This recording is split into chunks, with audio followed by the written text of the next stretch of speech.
Am I here? Are you there? Let me know in the chat if everything's working. You can hear me. You should be able to hear me. Hopefully you are. Welcome to yet another Saturday. What a week it's been. How's your week been?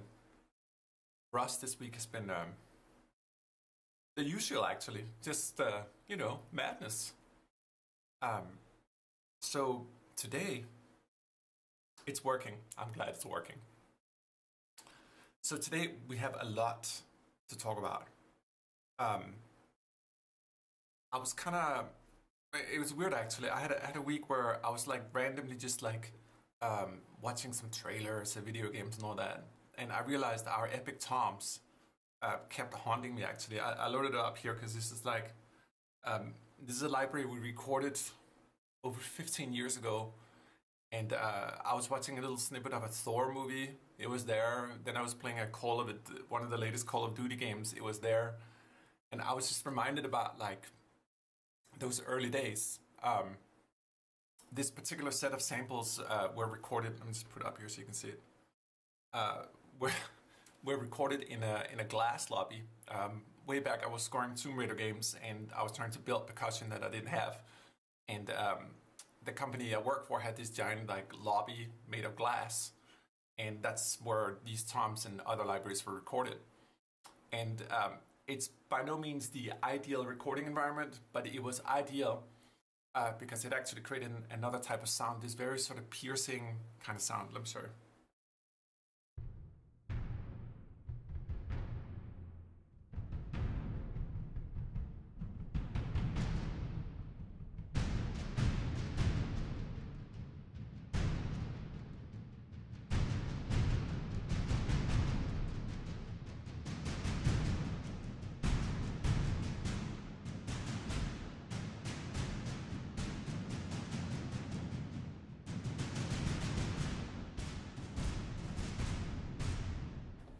It just has this massive kind of beefy sound. That's the glass lobby. And I think for me, it's sort of just a repeating message in a way that really doesn't matter where we record things. And even the mics don't matter so much. If we go back and look at the history of music, all sorts of mics were used, all sorts of locations were used. In this case here, these things were played so hard that the drums were more or less we actually ended up tossing them after the sessions because they were completely beaten up. The young spirit, needing to push all dynamics.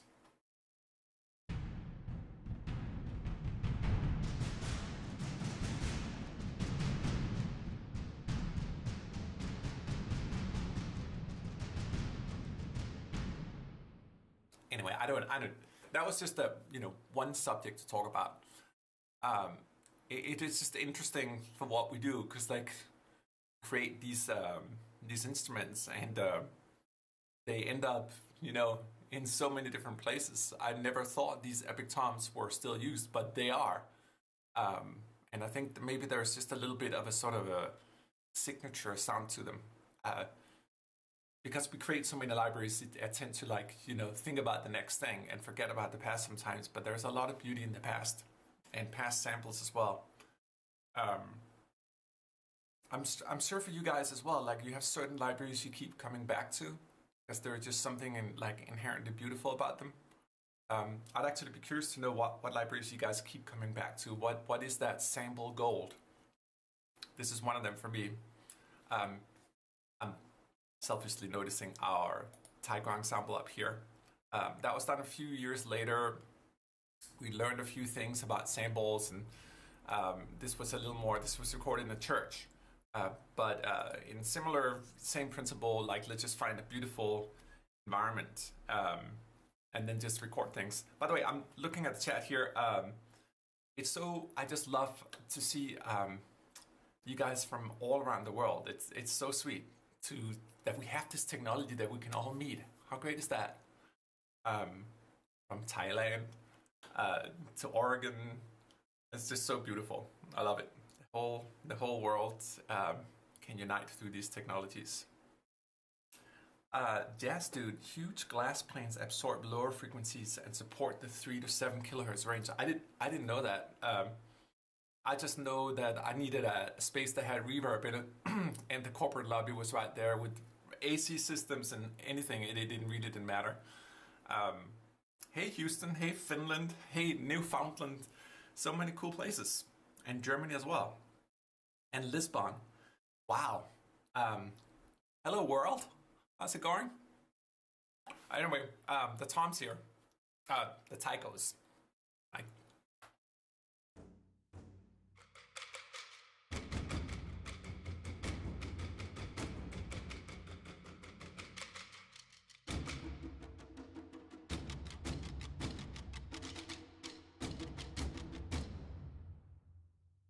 And if you guys ever want to play percussion, like play it like a penguin. Like imagine that you're just at the mercy of having just two paddle-like things. That's more or less how I play these things.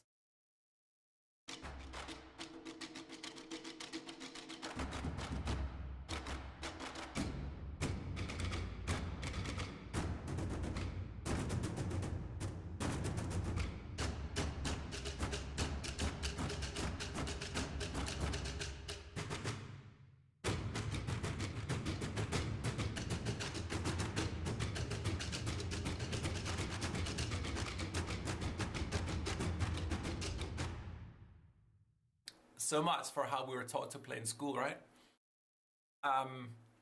Yeah, percussion for me, it actually goes a little bit, it's sort of something that's worth talking about. On the keyboard, there are so many different ways of playing things. Percussion for me is not necessarily a very keyboard-friendly thing. It's with sticks and with hands and all that stuff. So I kind of try to play the control that way, almost like I'm playing a conga or something. It helps. There's some wonderful videos with Greg Fillinganes, the great keyboard player, where he talks about on Michael Jackson's albums how he recorded using different hand techniques. If you want more percussive, he plays it more like this. Really good for more accentuated kind of playing. You're limiting yourself as well. Speaking of limitations, actually, this week we released a guitar, and I made this one program in it that restricted the voices in the guitar. And it kind of works because when I'm restricting the amount of voices on an instrument, I'm essentially restricting the amount of strings I have on the instrument. So if you take the steel string here, which is the one we released, let me see here, dual naturally voiced. Okay, so these are two steel strings.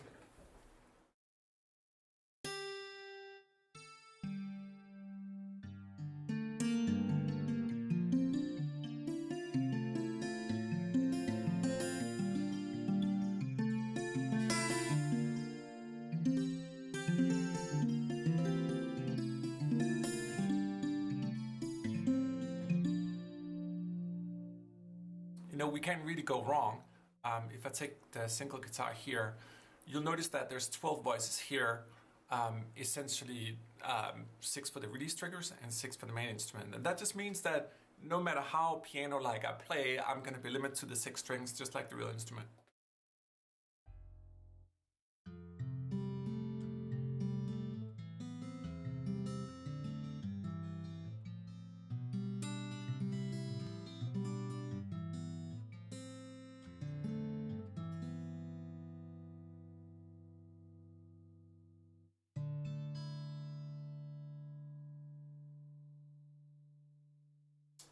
I see, thanks for that. So this is let me just fix this thing here. The joys of live streaming.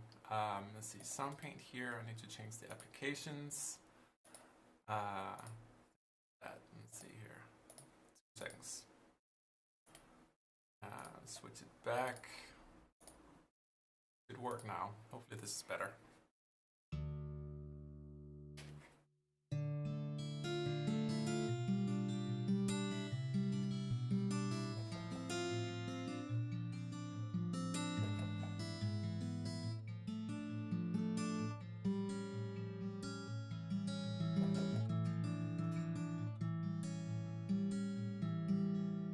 You guys hear it? The limitations of the strings. It's just it gives more like clarity in the mix. This is coming from our steel string guitar that we used this week. Really good idea to use the rack voicing module here and play around with the amount of voices. Sometimes we want a lot of voices, but I feel there's something about restricting the voices to the actual instrument that just gives us a more sort of realistic approach. If I think about it, I've been listening a lot to Top 40 this week. We'll get back into that as well. It's a lot about like restrictions. And when we are trying to emulate the instruments here, it's actually sometimes also about like, well, restricting them and recording them as they are. I was listening to a bunch of solo violin samples this week, and it occurred to me that they were, in a large part, certainly a mistake I've made in the past as well, tuned too well. Real solo violin gets pitchy, particularly when you play it fast. It's important to recognize the acoustic nature of it. Thank you, Jeff. Troll's one of the best keyboard guitarists around. And you should see Nicolas Semrat. It's tricky, and you know each. For me with samples, it would be I think in my naive young past I used to think like, well, if I have a saxophone library, it can play saxophone. And what kind of saxophone, you know? What kind of jazz? Is it a classical saxophone? Is it a jazzy saxophone? Is it crazy sax? That's a very different style than smooth jazz and so forth. The same thing with guitars. I say that because when we work with samples, I think it's really good to try to play to the sweet spot of it. Like we all try to I think musically speaking, to present our ideas in the best light. And it's important to samples with the same courtesy. I can try to play this thing like a piano and it will sound like one as well, even with the voice restrictions.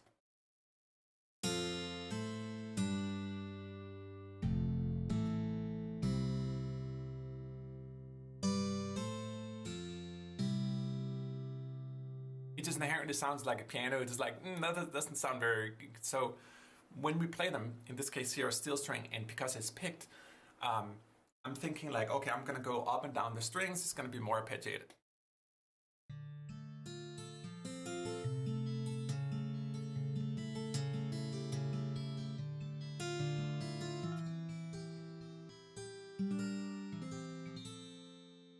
And particularly those little strumming things,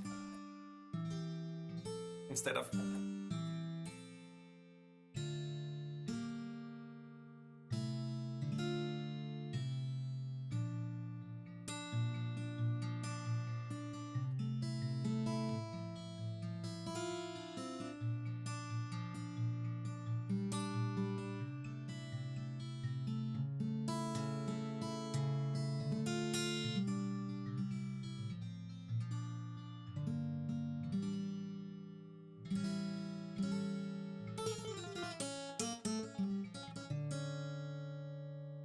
And then, for example, what I just played right now, I was like, it's a little, I hear a little bit of an echo sound. It's almost like as if my release triggers could be a little bit tighter here.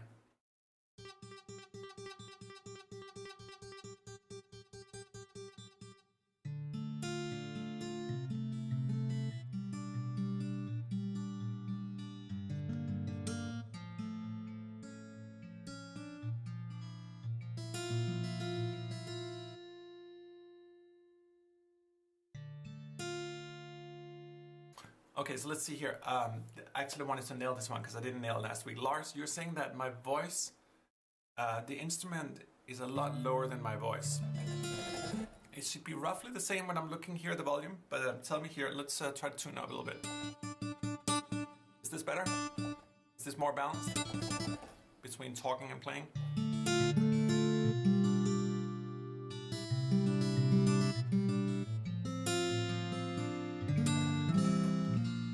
Is this better?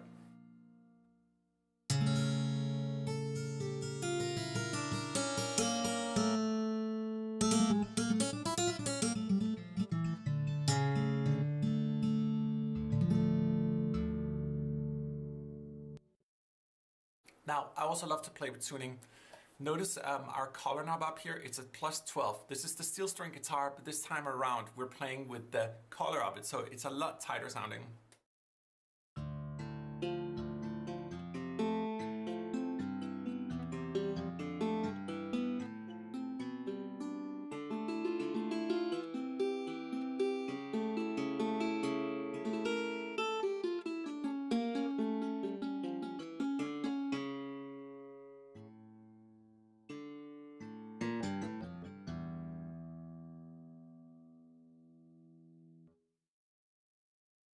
Now, anytime, it's weird that there's one instrument I feel I can virtually pair with anything in the tonal realm. That's our 1928 piano.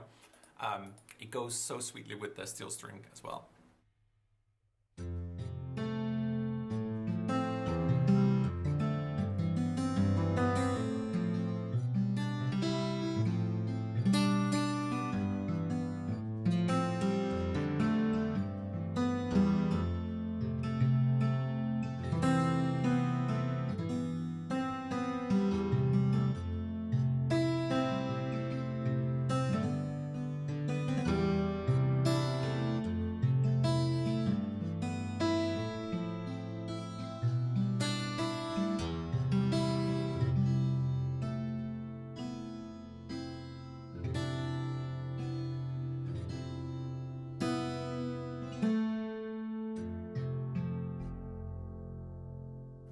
That bass note down here.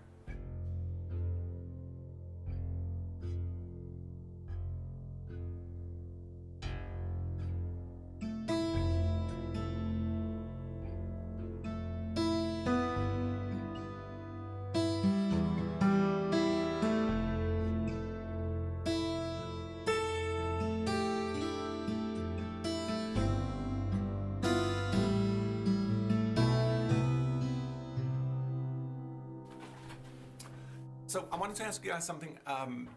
Every week, for the most part, we have a release, and I kind of want to take a segment of these live streams and just focus on that instrument. Do you guys want that early in the stream, middle in the stream, later in the stream? It will probably be like, I don't know, 15, 20 minutes just focusing on this one instrument. I'm just curious to know where you guys want in the live stream. And while you ponder about that, I'll take a little sip of my coffee because I just made it.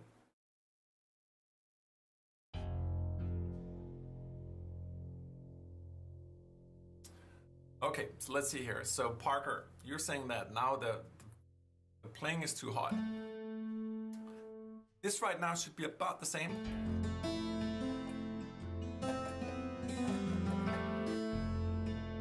Is this better? As we tune my voice and the volume. About here? Is this good? I know, but I just want to get the volume right. Early, okay, glad you're reintroducing it. I'm cool doing it early. Do you guys want to do it? We spend like 15, 20 minutes just looking a little bit at the steel string. And then we'll get into all the other stuff. Earlier. Okay. Okay, the public has spoken. I prefer the playing louder, but I'll go with the flow. Okay, I'll play a little bit louder. Let's just stay here with the steel string for now. So we've been playing through different things here. Well, one thing we haven't played is the dual sustain here. I love this one. So sometimes it's nice to play with similar articulations, and then I like to use the panning here. So left and right.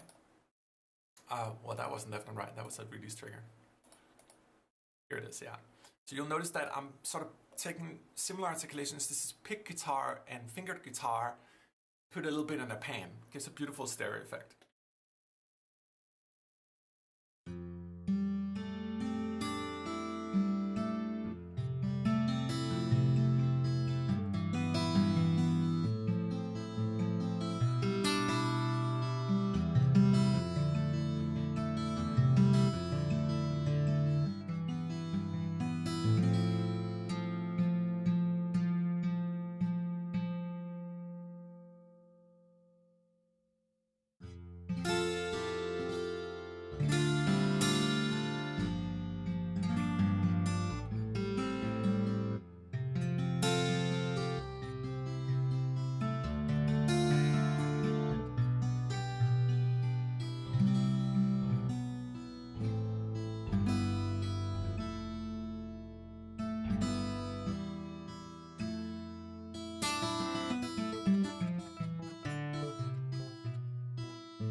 Hear the noise? I don't know if you got, let me just turn up here. You guys hear the noise? It is so important to keep noise in your recordings. Noise reduction is about one of the worst inventions ever made for music instruments. We've done a lot in the past. I regretfully think that, but we learned over time just like preserve the noise in there.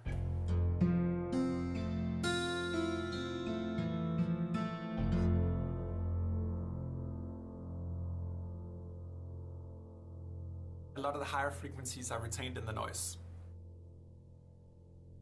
Yeah, it's just pure sweetness. Just listen to the noise. Like ocean waves or something.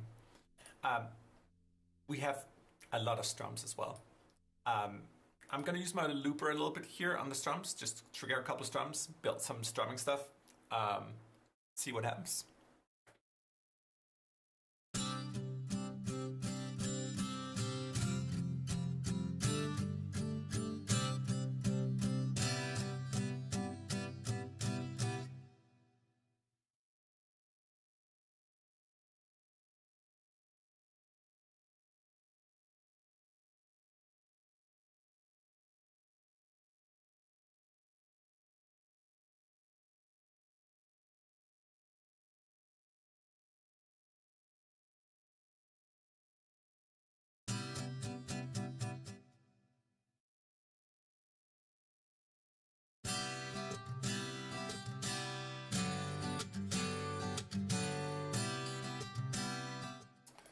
New time searcher.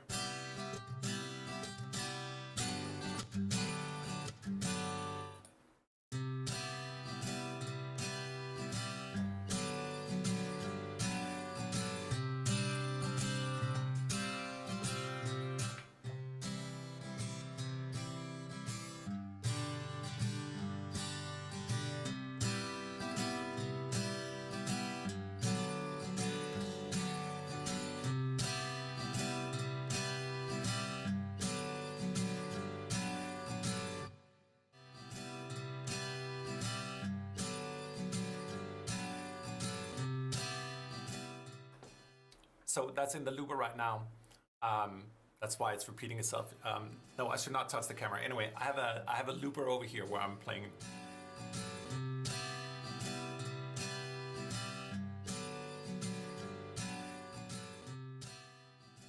And we can couple that with another steel string and just start layering them.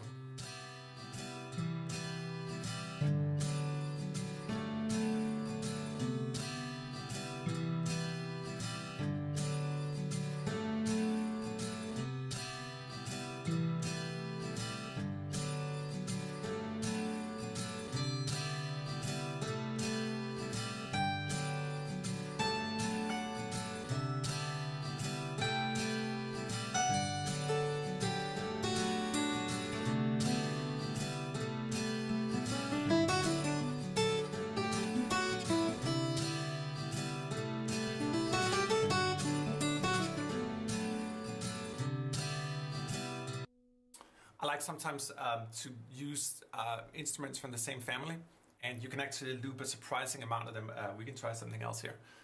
Let's take another loop here. Let me just read the chat here so I don't miss out on all you guys' brilliant suggestions. Add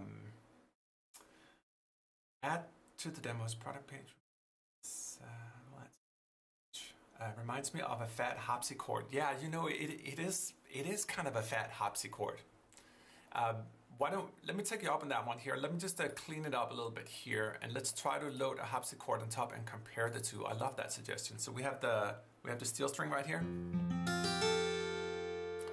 But let's try to load an actual harpsichord here, and see what that would sound like. We can also load a harp, but that would be cheating. Let's see here. Okay. They do sound remarkably similar. Harpsichord and steel string guitar. How lucky are we?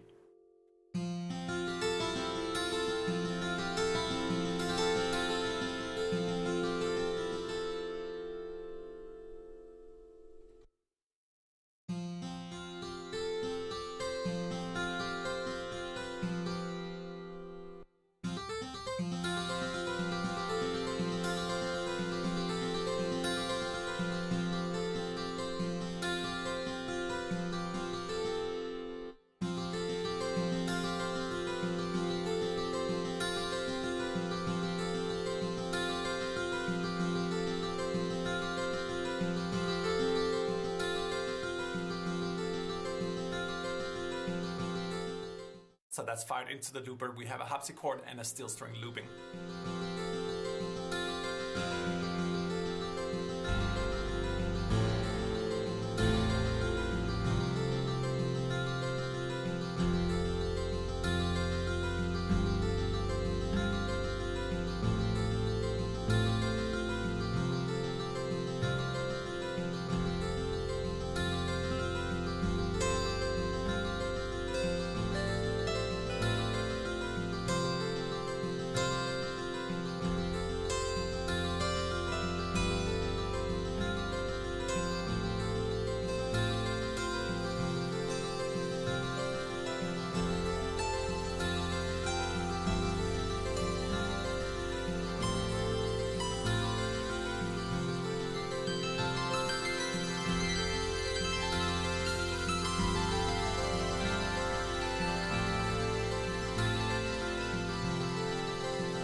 Lily's asking, can you play the hidden gem with the ukulele? These would be the hidden gems for the ukulele. Let me know which one you want. Here, there's a couple to choose from. Let me just make it a little bit bigger here so you can see it. It's so easy. So easy. I mean, loopers is endless fun. Just reading a little bit of the chat. That harpsichord. Do you have any words of guidance on how to use a compressor? Yes, Scott. Don't use a compressor. I have a little bit of it here, but generally speaking, most of my favorite music virtually doesn't use any compressors. And there's a multitude of reasons. We actually have an interview coming soon with Jeff Ellis, who's our lovely neighbor here and a Grammy Award-winning engineer for Frank Ocean and many others, Doja Cat. And he has a new course called Mixer Brain, and I did a long 2-hour interview with chat that's coming out soon. And we share the same philosophy, like that compressors pretty much ruins music. It could be cool maybe on a drum here and there, but compressor just means compressing. And we're sort of coming out of the loudness wars now because it doesn't really matter how loud or low your mix is. Spotify, for the most part, will make sure things are equal, and the other services as well. So we're just compressing something that's already going to be compressed. Now, for me, when I listen to most of my favorite albums, they're very bouncy and vibrant in their nature because they didn't use compression so much. So compression is this alluring thing because it makes things sound louder, but it actually takes out a lot of dynamics as well, or the bounciness of instruments. Like they become a little more. It can be cool for dance music, and I'm not saying don't use compressor at all, but from a personal point of view, I'm trying to teach myself not to do it. It goes back to an old philosophy called fix in the mix, where we just use our ears and try to create the most beautiful mix we can. For me, this is all in pursuit of beauty. So whatever gets me closest to the beauty. Anyway, we were in the middle.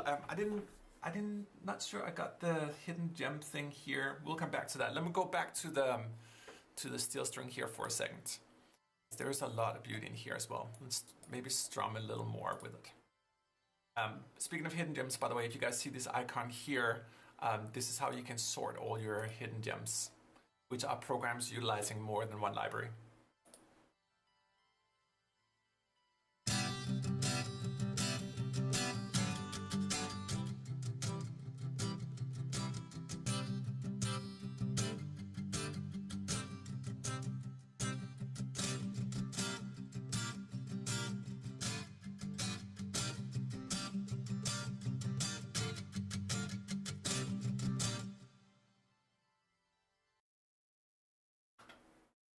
One thing I love doing as well is to take a phrase. This one for me is sort of on the beat, but what if I wanted it to be offbeat? We can go into offset over here. This is a rack we have, and then we can go into the sample.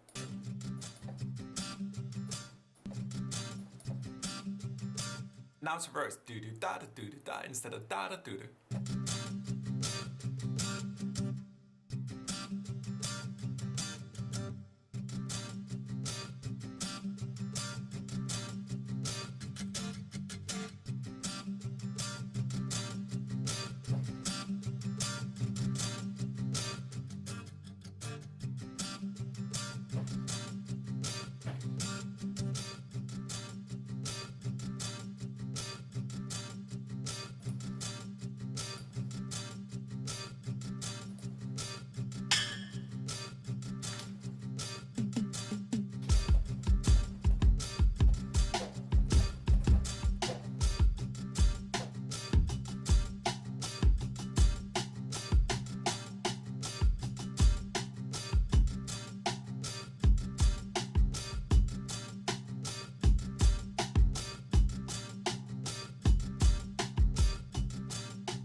The chat. Abel Vegas, welcome. If you're the same Abel Vegas, I think you are. I think you know Soundpaint actually. Just mentioning, Soundpaint is free and comes with a free eclectic library of 40 gigabytes. Thank you for the promotion, Jazz. I appreciate that. Let's jam a little more with the steel string, and then we'll start getting into the weeds of everything here. I have a giant list of things I want to talk about and show you guys as well. But let's try to mess around with one more thing here. I'm just gonna play a couple of different strums here, put in the looper.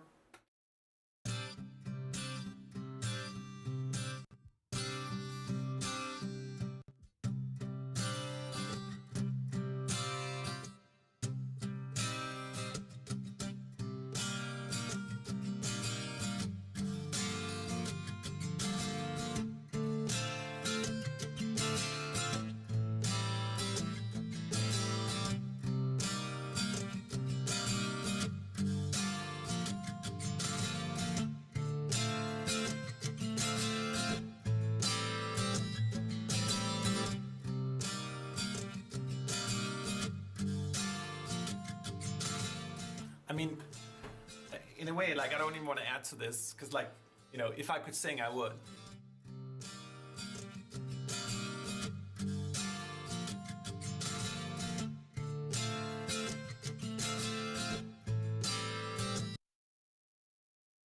I kind of like this groove here, actually. But let me throw the time stretch on it here as well, so we can control the length of the strums here. That's a little bit better.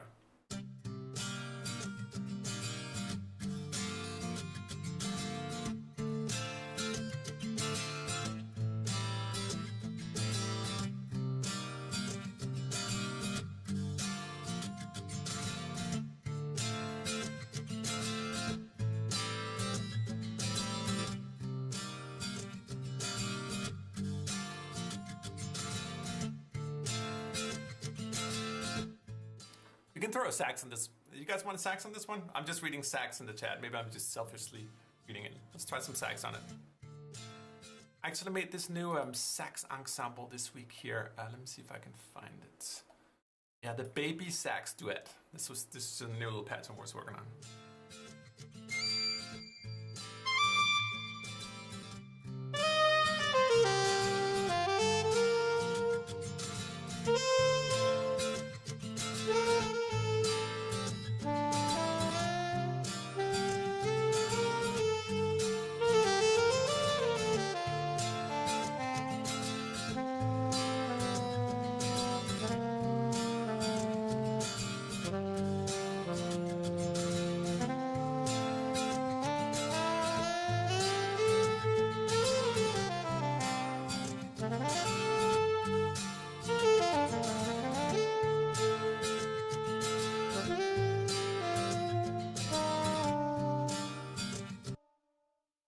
Isn't this cute? This is like, I took two different saxophones, a tenor sax and a soprano, and then I pitched them up 12 semitones. It gave me this like little baby ensemble. I think it's so cute.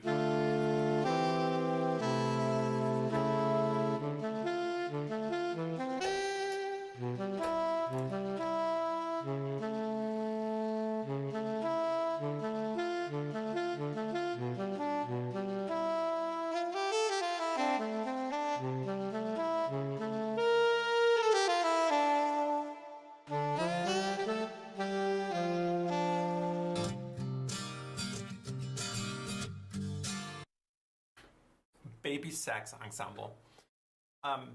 Reading on the chat here, can you map the same guitar sample across the keyboard and play a different note? Not sure I'm in the same. Okay, Derek, let's try that.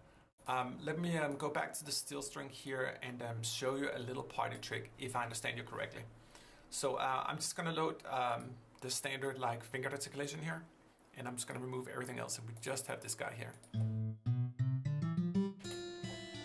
Now let's say there's one note here I really like on this guitar. I'm just gonna listen through it.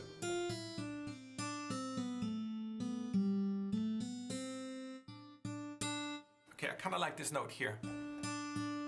So let's say I want to take this note here and say, well, only you, but spread across the keyboard. You'll go into sound mode by clicking this icon here, and then I'll click one note stretch, and then I'll click whatever note it is that I want to stretch. This one here. And now it's just this one sample here. Now it's still having all its round robins and all that stuff, but it is technically only one key that's spread over all the other keys.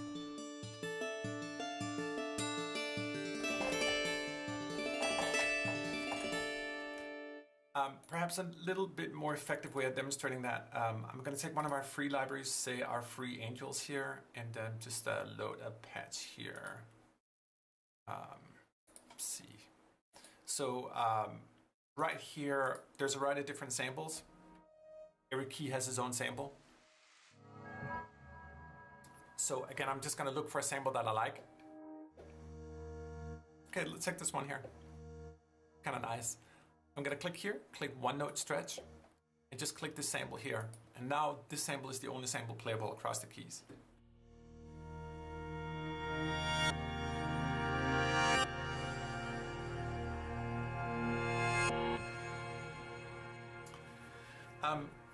Derek, you said you were referring to a sample strum. Try to explain that a little bit better so I understand what you mean. let's see, Marissa, I wish we could all hear perhaps some sessions in the future where you can prearrange. I got the brass bundle, but I'm a bit lost in the sax. I can't find a grainy scraping sound. Right. So Kinetic One, you're talking about, if I understand you correctly, this is something we internally call crazy sax, you know, la, la, la, like that kind of style. To give you perspective on how deep this can go, let me load our most advanced saxophone in Soundpaint to this point at least, which is our Spectralis saxophone here. I'm gonna load the legato. This legato has 3 different layers. When I play soft on the keys, we get. And if I play a little more mid-tempered on the keys, I trigger a different kind of legato. And if I play hard on the keys, I get.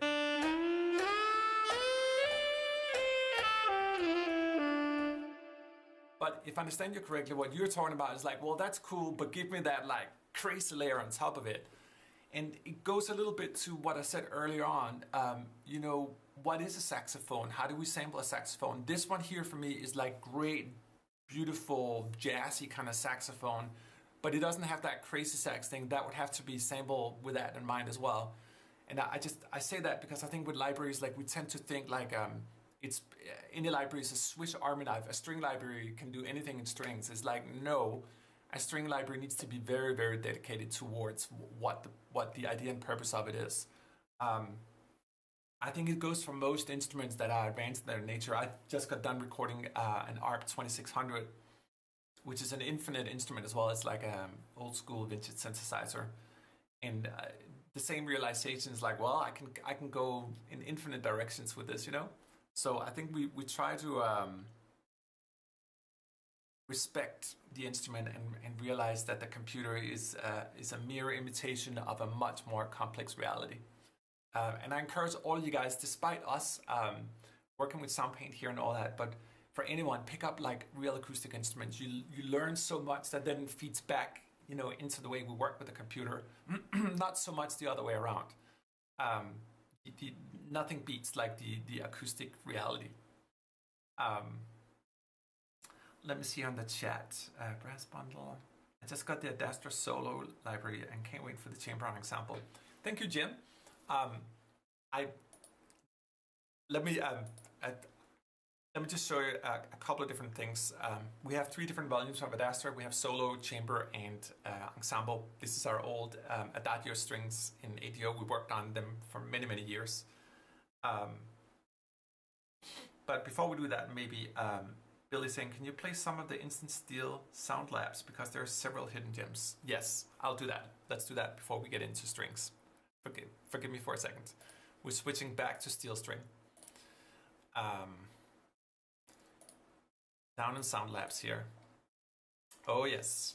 Yeah, let me just quickly take you through a couple of them here.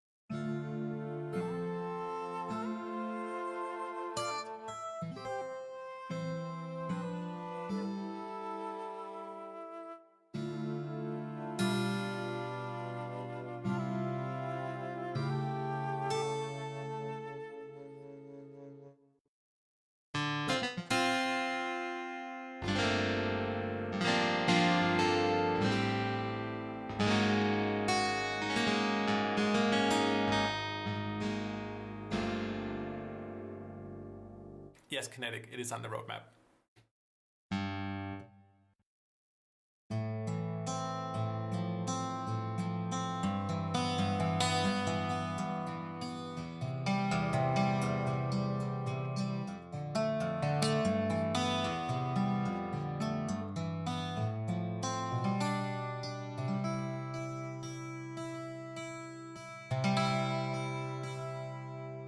I love this one. This is mixing steel string guitar with last week's dobro. It's just a sweet spot. The dobro has that slightly detuned sort of thing to it. It's like you know, a little chef sprinkle.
I love this. That's a lot of noise. That's the DX7, the most noisy synth ever, but much more warm than people tend to think of it. This is like a FM flute mixed with the steel string. Sweet sound.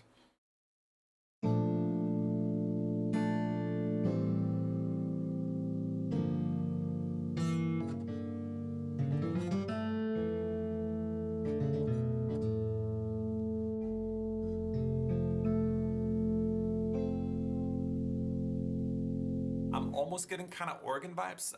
Let's add a little bit of shimmer to it and make it more organ-like.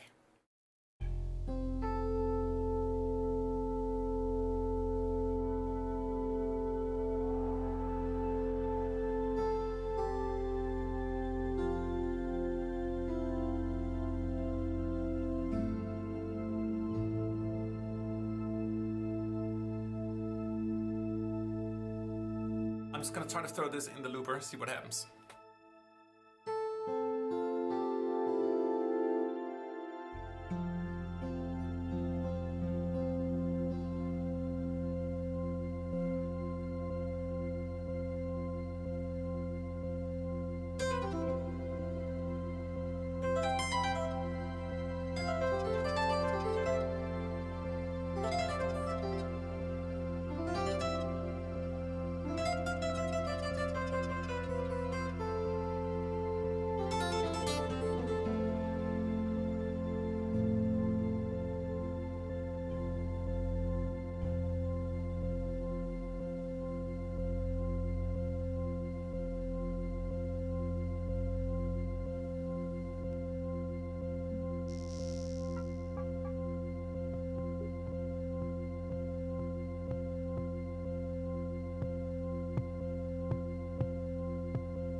Sometimes we venture too deep into the forest.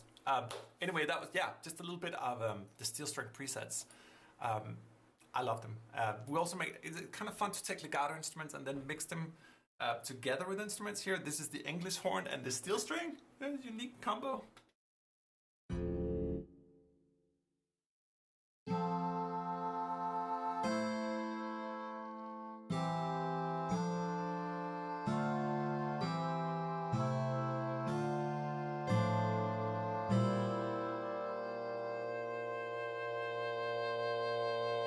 Almost has a little bit of like a Baroque quality to it. some fast arpeggiated fun.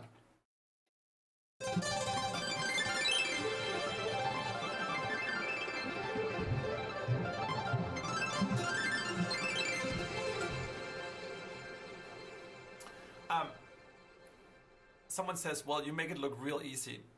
I don't have any training. I never had a music teacher or anything. This is just me having fun, really. And I encourage you guys to do the same. It is kind of easy. Let me try to make it easy for you at least. We have a fast fun arpeggiator here. It's just going to take a random chord.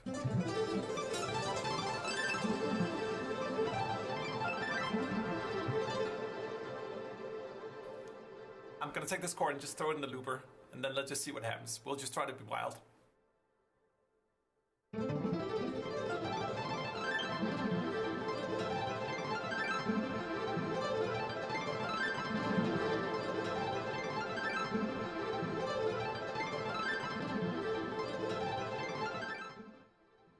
Okay, so this is just the one chord playing, right? Just took a random chord and looped it in my looper. And now I'm just gonna take something else and just making that into a bass note. We'll make this alto flute into a bass here.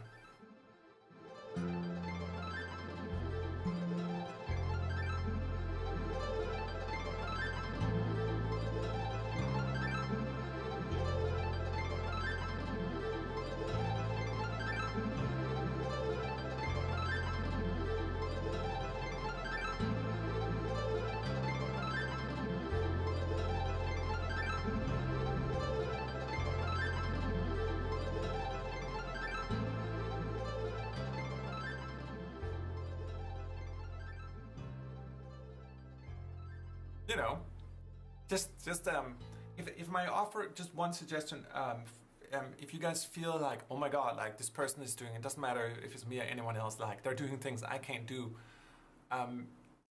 For me with music, it's not about agility or how fast anyone can play or how much music theory they know. None of that matters. From me, from a layman's point of view or someone who's not trained, it's just a pursuit of beauty and on the best days at least happiness. I like to I think of the word heart and how many words it has inside of itself. We have heart, then we have hear, and then we have ear, and it's like the exercise of music is to learn to listen with our heart, to hear with the ear what our heart wants. I don't know if that made any sense. I'm just fascinated with the fact that the word heart contains all that I need to know about music. Does that make any sense at all? I forgot to have a sip. Maybe I need to get more caffeinated.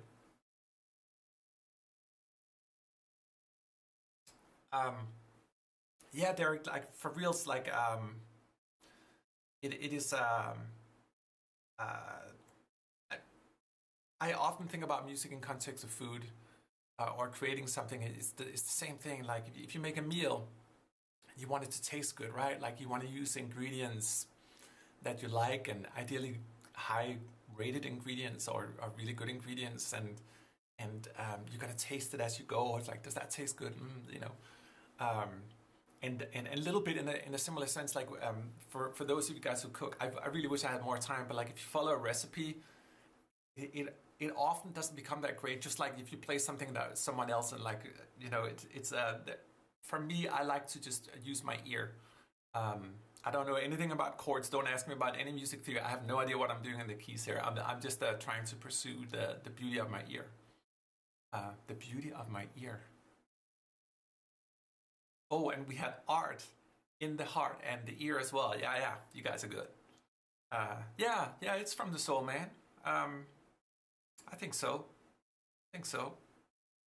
Music is just a language like anything else, and I wish my command of the spoken language was as free as it is in music for me. But I think Tanya says trolls cook samples. Yeah, I'm cooking. I'm seeing here we have another preset here called mono flute. Let's cook a little bit with a mono flute, which is still a part of our steel string.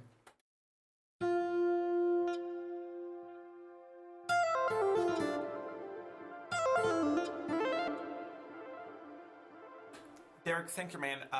It may be a gift.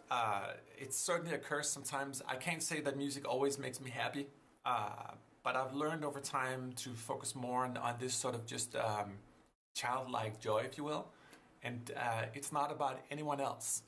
And I think that, well, if I'm, forgive me if I sound preachy at all. I'm like, the only advice I can give to people is never to take any advice at all. Like we each have our own journey. But if I may just offer something from my own journey, I think it's I've made a bunch of commercial music over time, but I never made it for the client. I really made it for myself. And for you, those of you guys who work commercially and work with clients, one thing that's always worked for me is to go up to a client and say, like, look, I'm in the service of your project. Oh, great director, you're a giant ego. I wouldn't say that, of course, but like, you're there to serve a purpose in a commercial setting. But I always started like saying, like, if you'll just allow me to just try it my way first, and then after that, I'll happily do it any way you want it. That has always worked for me. Because that way, like, they know there's no ego in the equation, because like I'm truly in the service of it, just like we do instruments here. I'm in the service of trying to make the best instruments. Anyway, Rob is like saying, cook up something spicy. Okay, let's cook out something spicy before we get like too preachy and holy.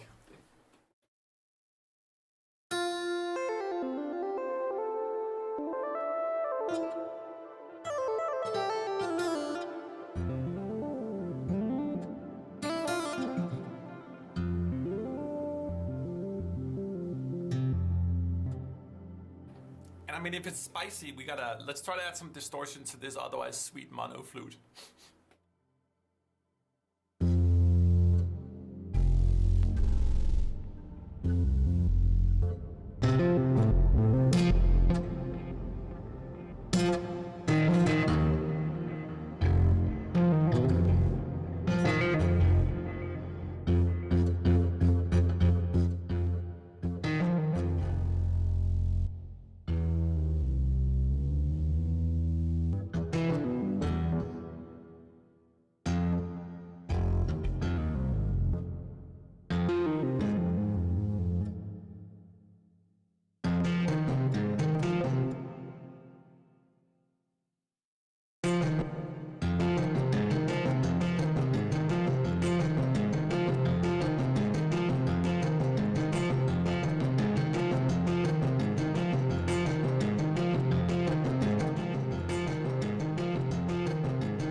smooth jazz on you. Like we actually like someone suggested it's spicy, not smooth jazzy.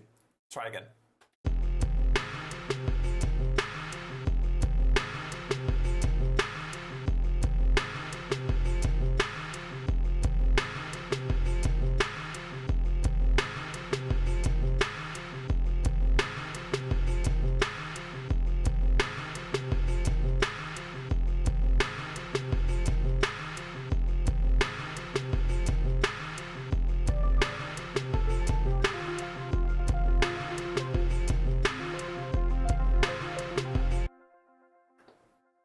Okay, let's try to figure out this volume stuff a little bit, like here, because I'm really loud here, and my meters are reading loud as well.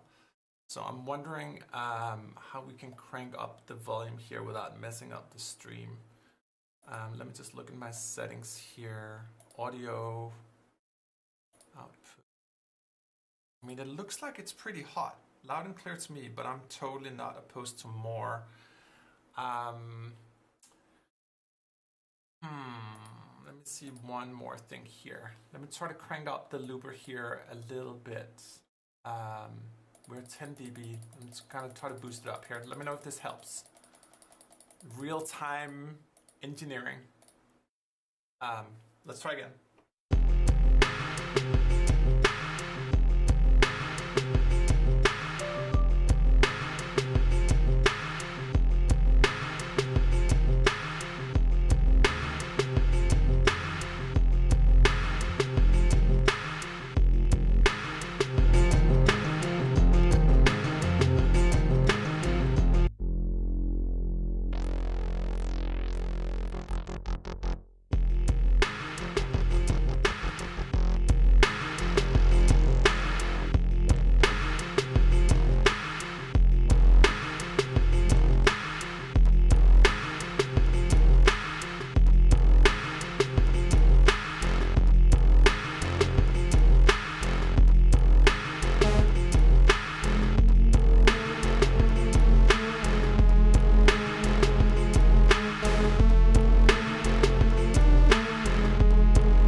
That was one thing. Actually, I had this funny.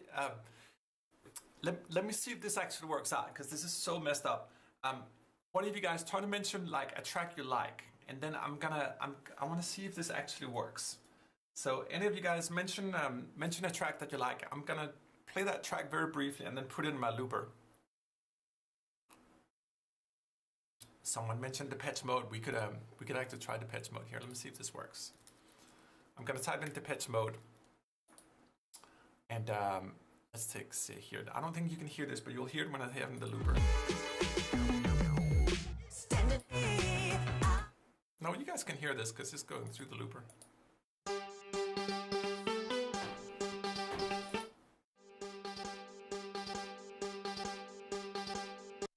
I just say that because it actually occurred to me, like I can take a song. Let's see here.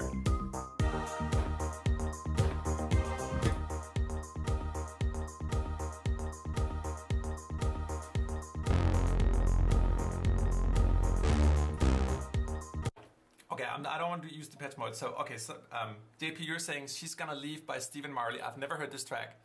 I'm just typing in here. I think this is actually working. Great.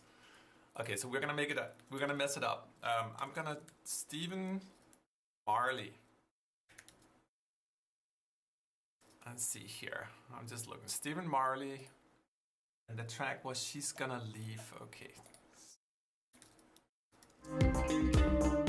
Whoopsies. Stephen Marley. She's.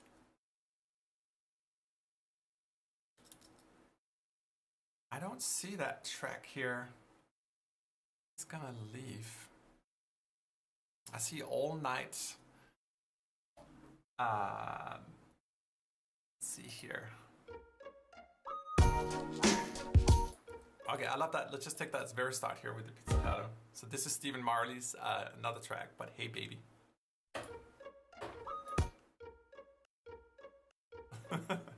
Let's try again here. I'm trying to capture it with my looper. Let's try again. Okay.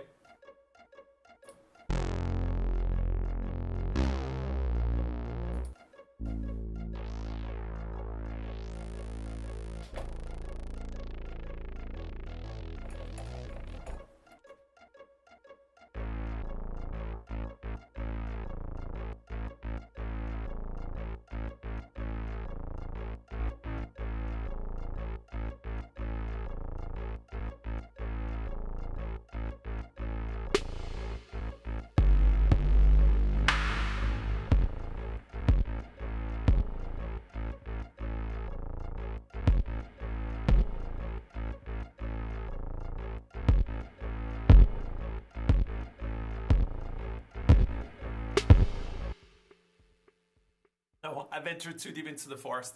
So it's important to get out of the forest sometimes when we venture too deep into it as well. Well, I'm glad we resolved the volume issues as well.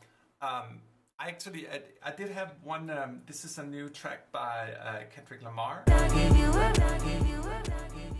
and I captured this little snippet of it. I thought it was so beautiful.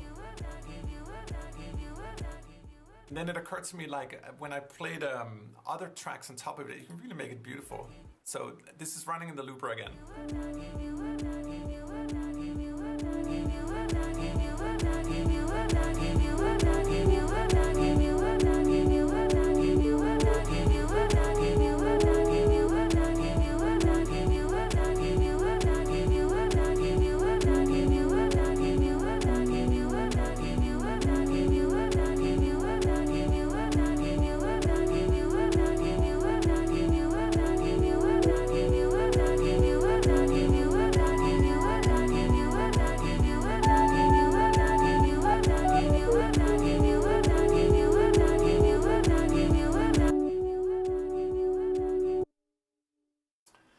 You guys good with volume? It still seems like there's a couple comments. I just tuned in and I noticed that the sound levels aren't great. The levels are okay.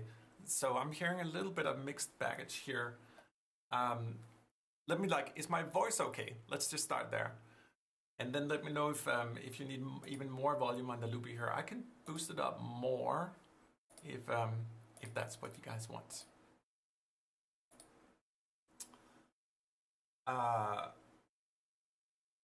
Oh, Lenny Kravitz, Fly Away with the Blackbirds, Lenny Kid. Oh, that's not a bad idea. Let's try that here.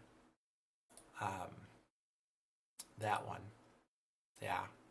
Oh man. And I think I made a similar groove here, very in the spirit of him.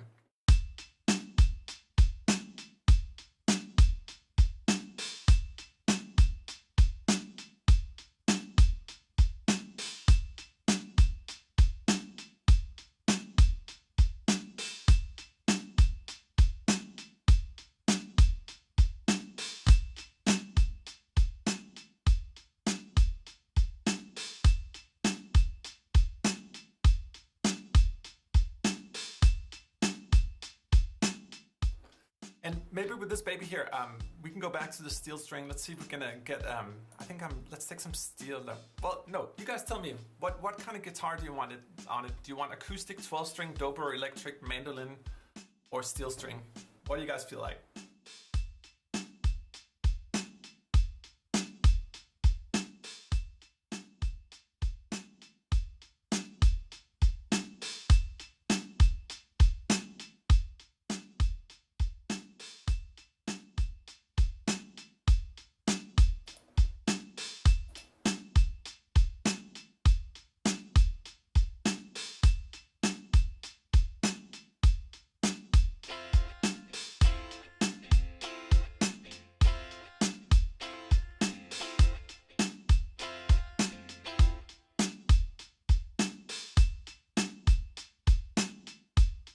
Okay, we'll do the steel string.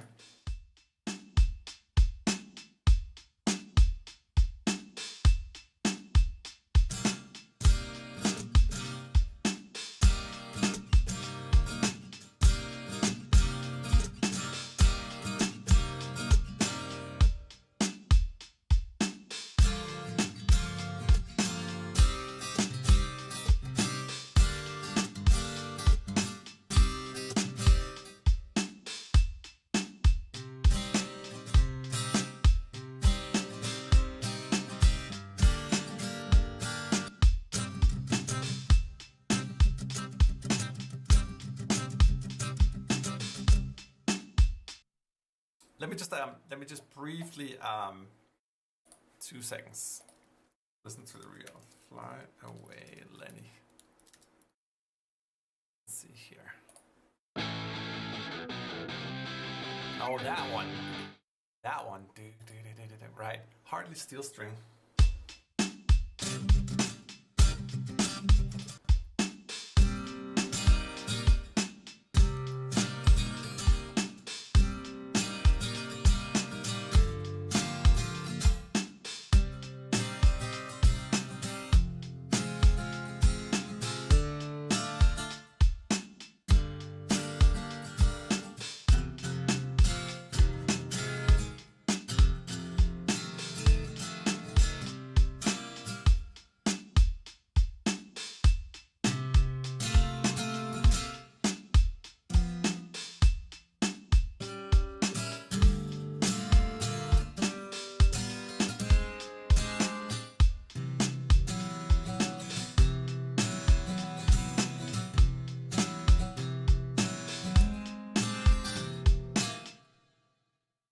So this is a good example. Right now, you can see I'm sort of like searching around. Like I can't get the steel string to fit with this. So for me, like using my heart, I'm like I can't. I'm not there.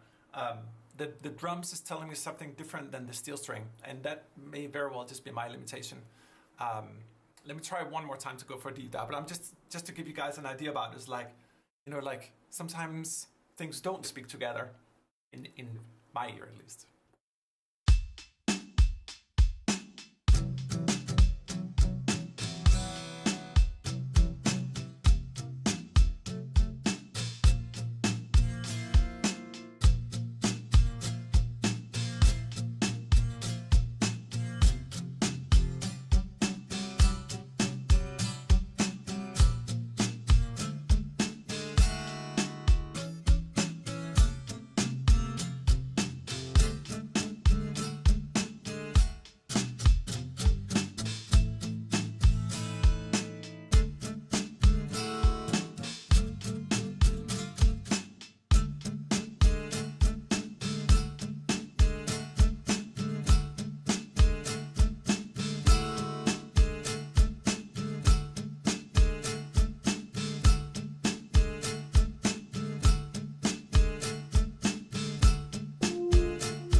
Tried.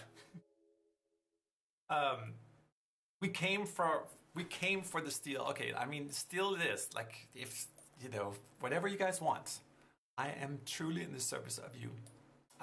We can try a whole other steel string here. I love these like finger arpeggiated things.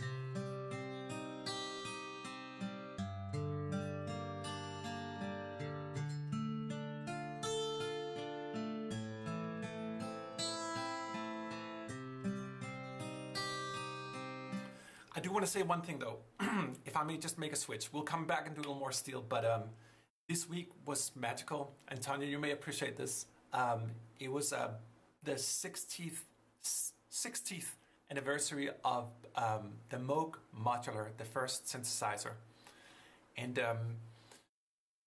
Tanya and I have been working on a project with the Moog Foundation for quite a while, where we have a custom version of a Moog modular, which belongs to the great Ed Kelhoff, who did The Price is Right and 60 Minutes and many others.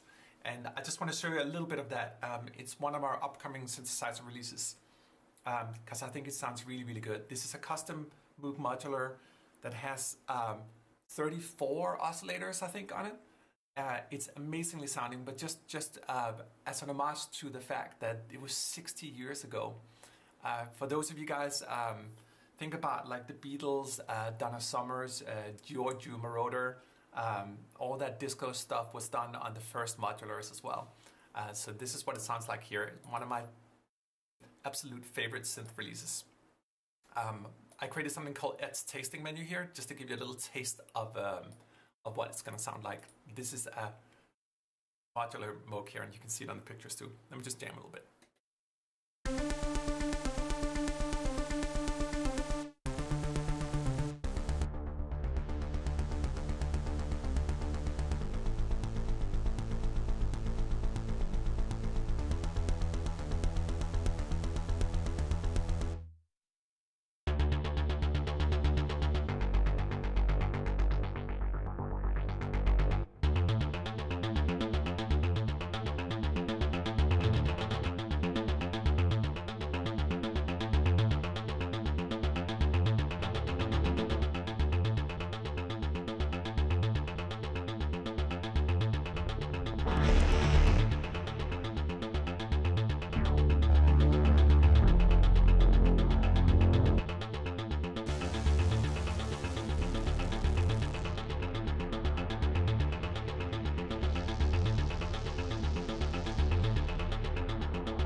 It can also do these super cool, like kind of drum sounds.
Kind of funny, just to actually it's a modular. It can actually only play one note, or it has a little bit of paraphonic as well. But like the thing in Soundpaint is we can play these things as, you know, instruments that they were not.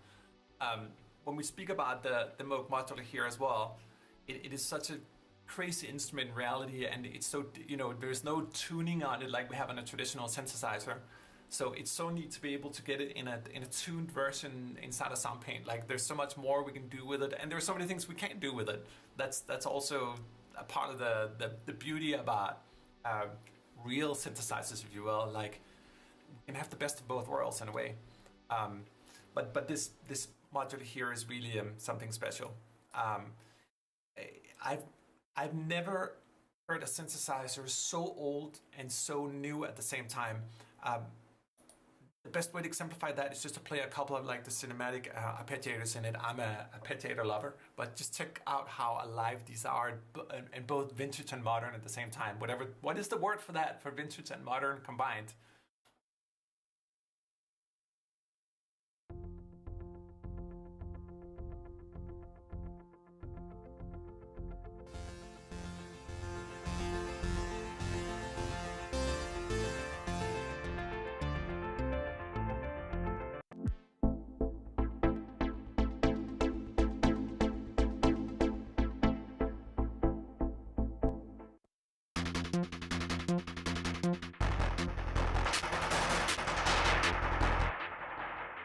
Hold on, someone mentioned like they wanted like spicy early on. This for me is spicy.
Maybe too spicy. It's endless. So many rabbit holes to dive deep in. But like these ones here, even for it, we talked about Giorgio Moroder actually. So this would be very similar to what he wrote I Feel Love on.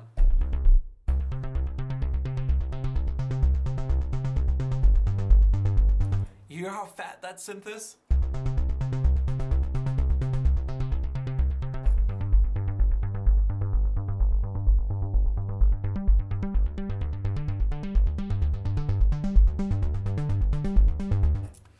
What is the word? Neoclassical. Yeah, Vintern.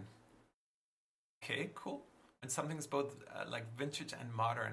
It is simply just great. Floydish. Yeah. Floydish. Yeah. Pink Floyd as well used the modular. They used a lot of Prophet 5 as well. But Giorgio Moroder used the Moog modular, very, very similar to this. So this would be pretty up there. But the thing that's so cool about these old ones, I mean, you can hear in this guy here.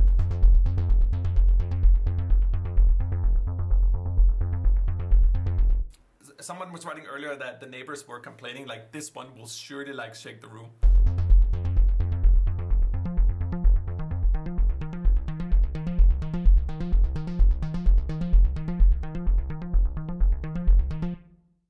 Just makes me happy. Like this. You would have thought this was from like, you know, like late 60s.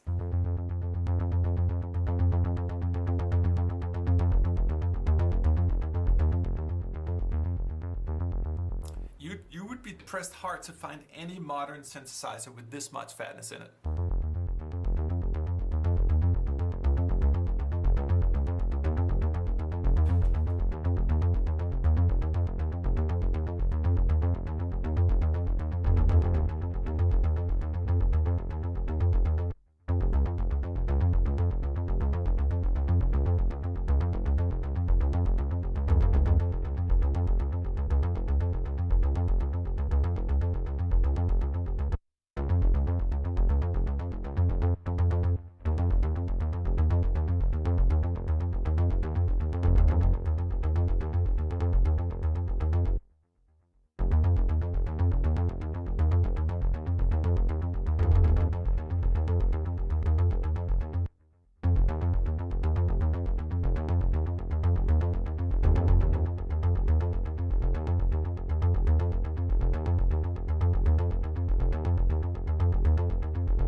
mean,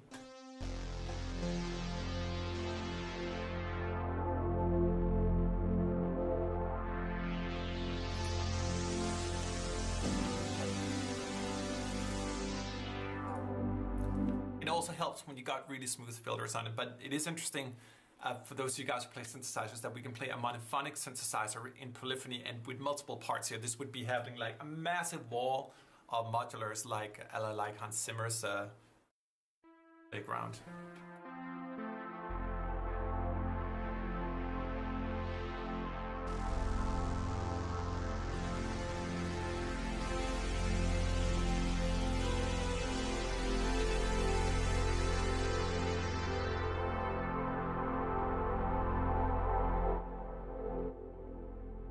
You know, just thinking back on the geniuses in each category of music,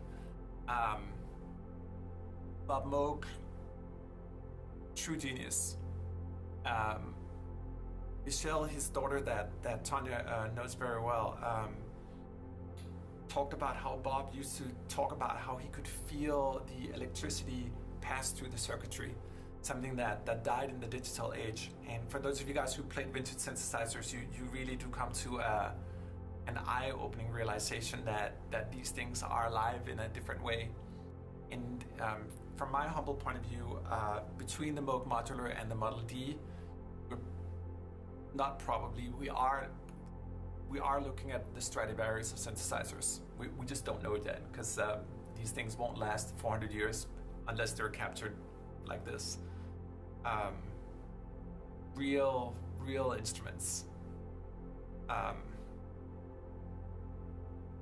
And I just think back upon Dave Smith as well, who was my mentor, and how much there is to learn from these great masters of the past. And that's just in the domain of synthesizers. We talked about other instruments before as well. It's in a way, it's weird doing samples, because like you kind of get humbled in a way, like each instrument is hundreds of years of research that made it to wherever it became. Maybe synthesizers aside, but in the acoustic realm, and just be humbled by it. No, just like I'm humbled about you guys being here in the live stream. This is just so beautiful. Jeff, you're right. Jump was definitely the Oberheim. You can do it. The thing about synthesizers, like you could do most of the things on them, but I have a specific preference for coffee beans that I really like. I have to remember to drink my coffee. And the same things with synthesizers. You know, you look at people with guitars, like how many freaking guitars do people really need? But they collect them, and each of them have different vibes, and the same thing for synthesizers. What's unique though, and we have something called Coffee Talk coming out soon, where I'm talking to Ryan Hawkins, who's one of the great synth doctors of the world. He repairs vintage synthesizers, and we are in a unique time right now where the units, he said that in the last 10 years the units have actually started degrading in a way that is like fine wine, but they're starting to come out of it. So we have a window now for the next 5-10 years where we can capture units exactly like Ed's modular here, and capture them before they decline. The units magically start sounding different as well. So each of the modulars will have different characters depending on what rooms they lived in, and now what air molecules were flying around, and how they were treated. It's just so cool that you would imagine with synthesizers and stuff like that it would become, they were sort of generic, but they're not. There's only one Ed's modular in the world. That's the one we're listening to. Long range, forgive me.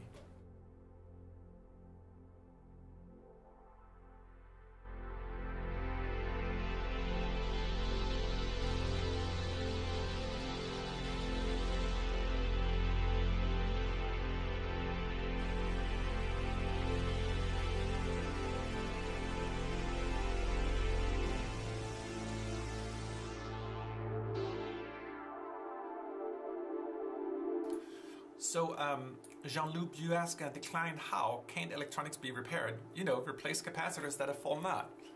You're right. If they still make those capacitors. So, for example, with the CS80, some of the most crucial components of it are no longer produced. There are people talking about like reproducing them, but they actually haven't done it. They've talked about it for, I don't know, 10 years now. So the only way to get a CS80 to live is to either have a CS60 that you can pull components for, or if you're extravagant like Ryan, was lucky enough to have a couple of CS80s so he could pull components and build the perfect CS80, which is the one we sampled. But they're not all available. There were different rules as well. A lot of epoxy coating way back that is not allowed today, and epoxy actually happens to have a unique sound to it. So a lot of those like older components can't be made today because of environmental regulations and so forth. It's pretty deep. I just have this ambience playing here. I just love it so much.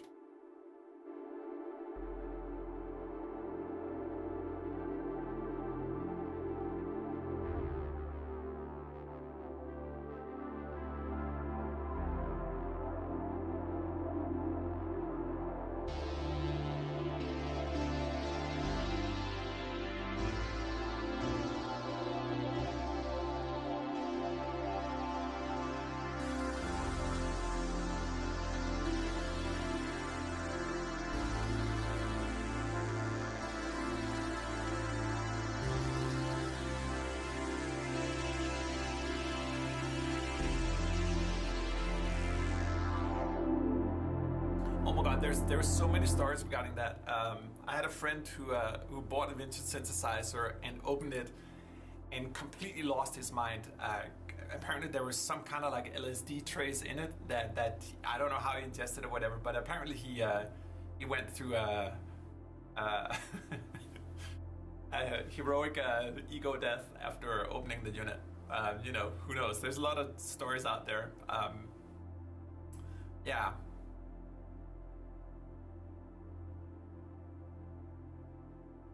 Oh, that old synth smell. Yeah, you're right. The old synths do smell as well. Anyway, this was just a little bit, you know, down memory lane, but just in homage to the great Bob Moog. And I remember I asked Dave Smith at some point, like, you know, what he thought was the greatest invention of instruments, because like he did the Prophet and all that. And if I remember right, he thought the electric guitar. You know, there's something to be said about that as well. Like how impactful is that to make an electric guitar? Speaking of guitars, I love this one here, the Turt's guitar. Apparently I've hearted this one as well, the tapped articulation.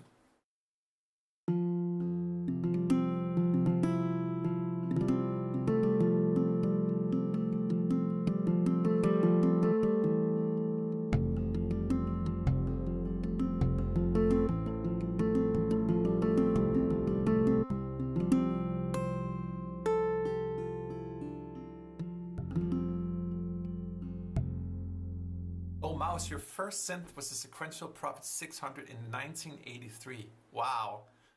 Big brain, the Juno 106. We have the Juno 106 coming. You may notice, just for the shameless promotion, that we have a new version of our Juno 60 coming out. That's going to come out later this month. Let me just show a little bit of it here. I reprogrammed this entire thing myself. You'll notice that it has all these subdirectories right now. So Big MT Brain, tell me what kind of category you want to explore here, and I'll show you a little more about it. We've sampled both the Juno 60 and the 106 is coming as well. We've built with our C.A.F Technology filters for that as well. Oh, the Juno 1, yeah. I started on the Juno 1 as well. But yeah, tell me what you want to hear from the Juno 60 here. Everything is neatly sorted in these subdirectories, so there's a lot to be explored here. I personally love the ARPs. I actually recorded these through real tape because I love that Nils Fram kind of sound.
you guys are talking about speak. I think we have the.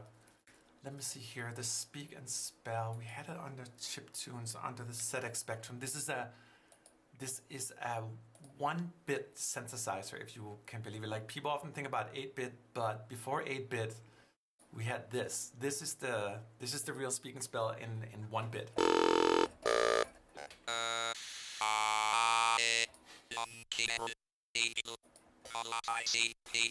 Maybe let me combine this with the Juno thing I was doing.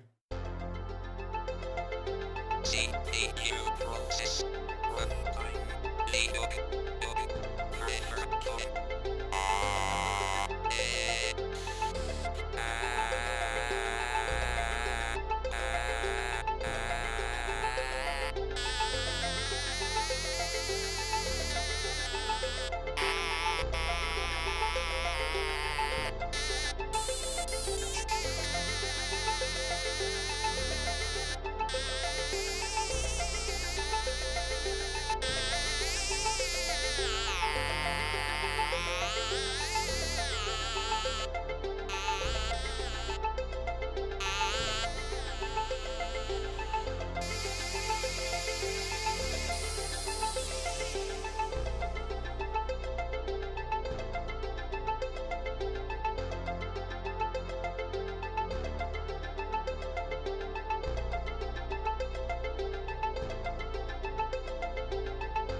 I mean the Commodore 64 as well. What a beautiful.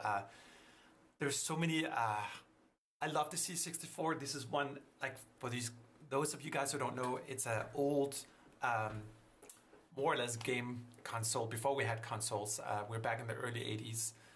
It had a specific chip called SID, and the SID chip was remarkably good for its time.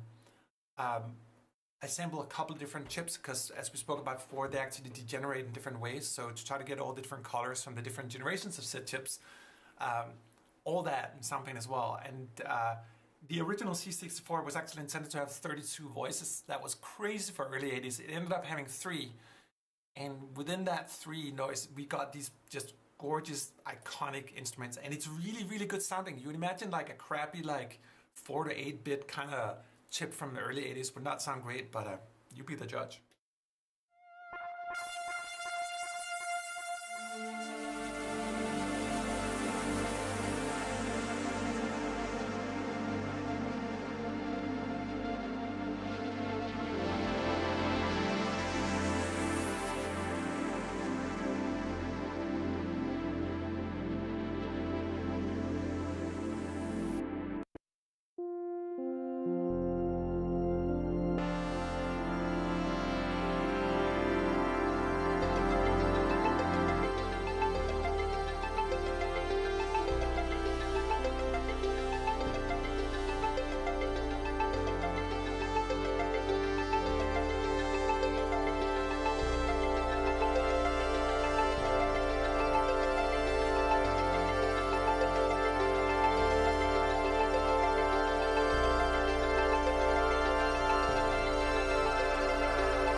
Shimmer reverbs. Now, there's so much to talk about as well. Where do we begin? One thing I wanted to ask you guys as well, if you guys ever want to like post your tracks, we can also listen to tracks here sometimes, and try to go into the art of that. If anyone dares, I'll be gentle, I promise. But I just thought it could be cool to hear what you guys are doing with our instruments as well, and make it sort of a both direction, different direction. Time to talk AI, specifically your thoughts on whether you think might. Okay, great, I love it. We'll be chatting for a second here. Let me just switch to a different angle. My favorite subject in the world.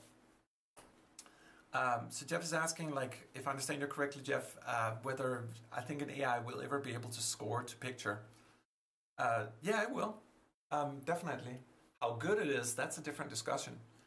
I think I'm actually disappointed with AI right now and the way it's being implemented, particularly with music. We have services like Juno, Juno, and in some ways they can actually create great music already. And once I get the ability to interpret visuals, it may actually be able to do that as well. But there's several problems with AI in the creative fields. The first one is that they are predominantly trained on what's popular. So inside of the brain of the AI, if you will, is a giant popularity contest, which is why it's really good at stuff that is more commonly known, but it's not great at things that is not known. And for that just means, for me, that just means that it's the past. It can only recycle the past in its own soulless kind of way. I also find that the tools are very, like, who wants to prompt a piece of music and feel good about that? I mean, for me, all the fun, even doing this live stream here, is touching stuff and, creating out of thin air. I use AIs all the time, but I don't find prompting particularly musically rewarding. So I don't think it's I think now that the dust is starting to settle a little bit, we're like, whoa. We actually have AIs in our workflows on multiple levels with Soundpaint and ADO, and we're integrating it into Soundpaint as well. But for me, do it the right way. Like, as Soundpaint is like this fluent means of expressing myself, that's what the AI should facilitate. I think there was the CEO of Juno that said that nobody wants to make music because it's so hard. Like, they just want to prompt it. I'm like, you keep believing that. It's great. Good for you. Keep thinking that way. If you look at the traction of these services, they haven't really taken off. I find them more as party tricks that, yeah, they can generate a fun song about anything, but even if they could pump out master symphonies or all sound like John Williams, then that would just become the norm and be boring. So I don't think it's that. I actually don't think it's that interesting, honestly, what's going on with AI. And we're still generations behind it being in real time anyway. For me, it's not really of great interest in the real time domain before I can, trigger like 100 instruments through it. And we're several generations behind that before it happens. So that's yeah. The Solo is asking, what's on the agenda this time? The agenda is yours, the Solo, but what would you like the agenda to be about? Right now, we're just talking about AI for a second. Jeff, did that make any sense? And what do you think about it? What's your take on the whole AI situation, particularly in the creative fields? Where do you think it's going? What impact do you think it's going to have, if any? How should we make it into useful tools? I have no doubt that it's going to play a crucial role, and later down the line, we will have real-time generated AI-based instruments.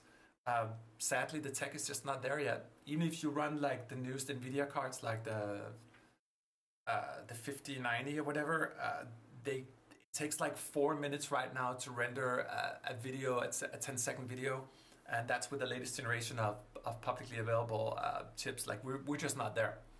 Anyway, I don't know, but I love technology, so I'm maybe too deep down that rabbit hole.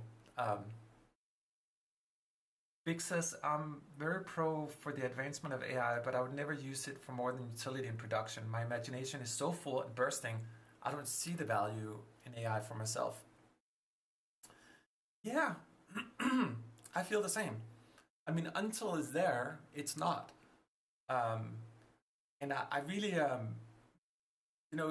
take the visual ones, for example. If you ever tried like Midjourney or Ideogram or some of the visual AIs, like try to prompt in trombone in it and see what happens. None of them can do trombone because the trombone isn't popular enough. So it'll do a guitar and a violin reasonably well, but it can't do trombones or anything that's tuba or whatever. Try euphonium. And for me, that is the fault of it. And it also goes for the ones with the music, because they're also the only trained. So it just becomes one giant popularity contest, which already means that it's old by de facto. So, yeah.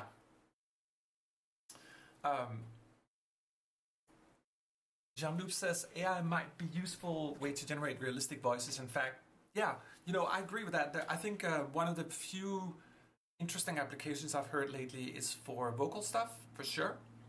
You may be able to sing and then come out sounding like someone else or like a choir, more or less in real time. We're still down to one voice. So, in the context of using this in a DAW in a production environment, it might be cool for like that kind of stuff. There's probably going to be hardware coming out as well where people can sing with different voices and all that. That's cool, particularly for real time. Brent says it's inevitable, just a matter of time. Yes, it is.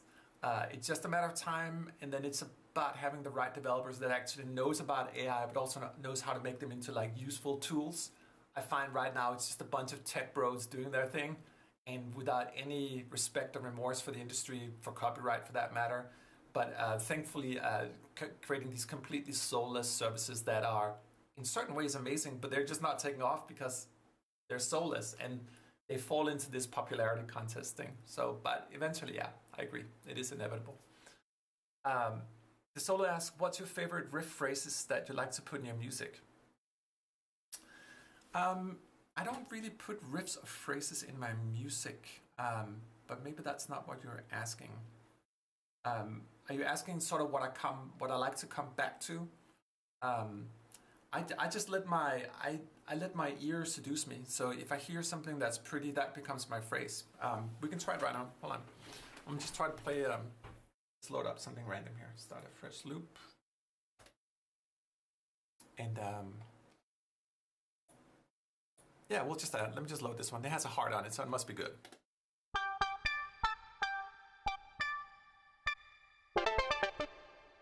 I should say, I do like using the arpeggiator for getting started often. So let me just try to play something random.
It just happens. I'm sure you know the feeling, man. Like you just hear something and then you go with it.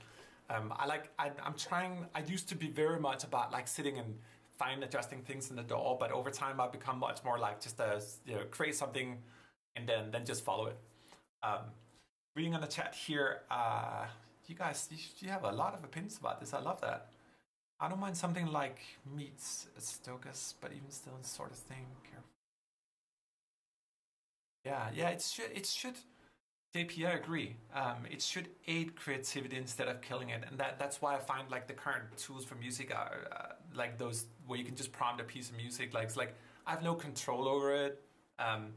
It's just a mindless AI. Remember that AIs are not intelligent.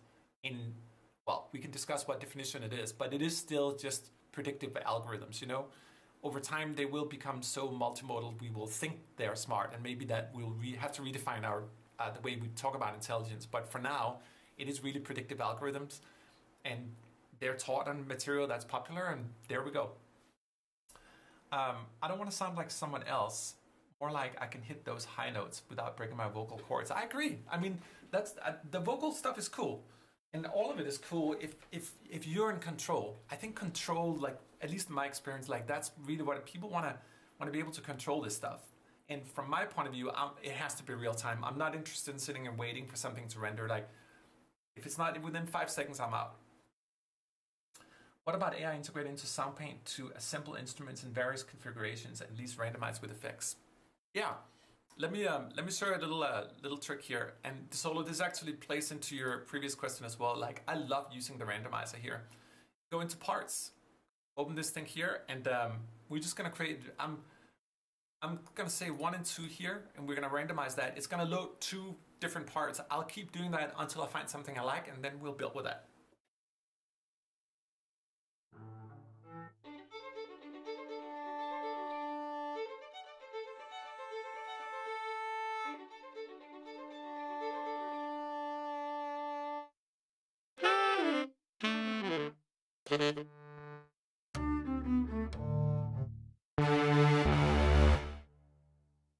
Man, what a sound.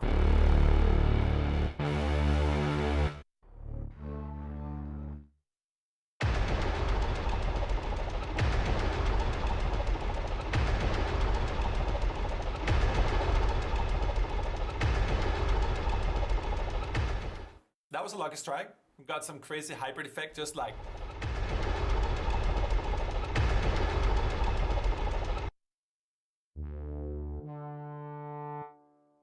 So this is a great example. So we have an oboe combined with the CS80. How beautiful is that? The breathy character of the oboe.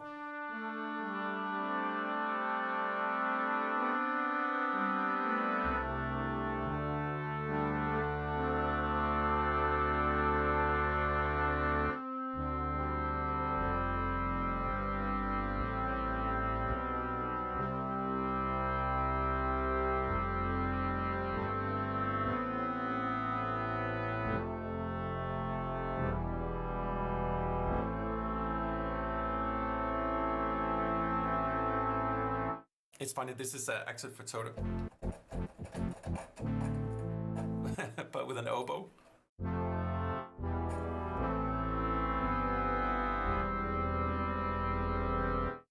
Use the randomizer all the time, and I mean, it's kind of, we can just keep going here. Harpsichord. And I'll use it real fast until I find something I like. Keep rolling the dice like you're in Vegas.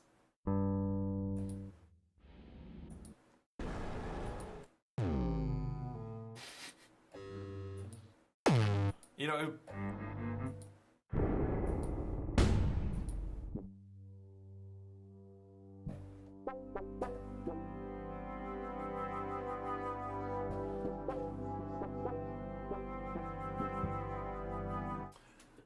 JP, you're asking a great question, and we are working on this, the ability to say, hey, I only want to randomize from a given directory. So, for example, just randomize the pianos. That's coming as well. But I also love this while function of it right now, because like really does, like I've never thought about using an oboe and a CS80 or a flute and a CS80 in this case.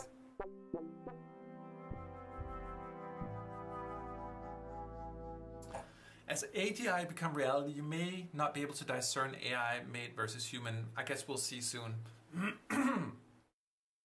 So AGI is artificial general intelligence, like also known as like once we sort of hit the human level. One challenge with the current way AI is evolving is that it's a move. We keep moving the goalpost. The Turing test was surely passed a while ago, and even early definitions of AI or AGI were probably passed as well. At which point have we arrived? And I think we keep moving as well, particularly because the sensitivity we have as humans to when things are real and when they're not. I think we're very sensitive. I can spot any AI generated like face, for example, like you look at it enough, it's like it's always too perfect, and it gets a little bit of that sort of plastic look to it. So it's kind of easy to spot in a way. So at some point it is going to get real. I agree. But when is it really going to be AGI? Like I think it's going to require more multimodal AIs that can see, hear, probably need completely. They talk about there's a specific problem with AIs right now that if you don't feed new data into them, the resolution of the existing data actually dilutes. So you can almost see the data become more and more grainy. There's a great scientific paper where they trained an AI on pictures of elephants, and you can see it keeps training on itself and a massive pool of elephant pictures, but in the end they all start looking the same.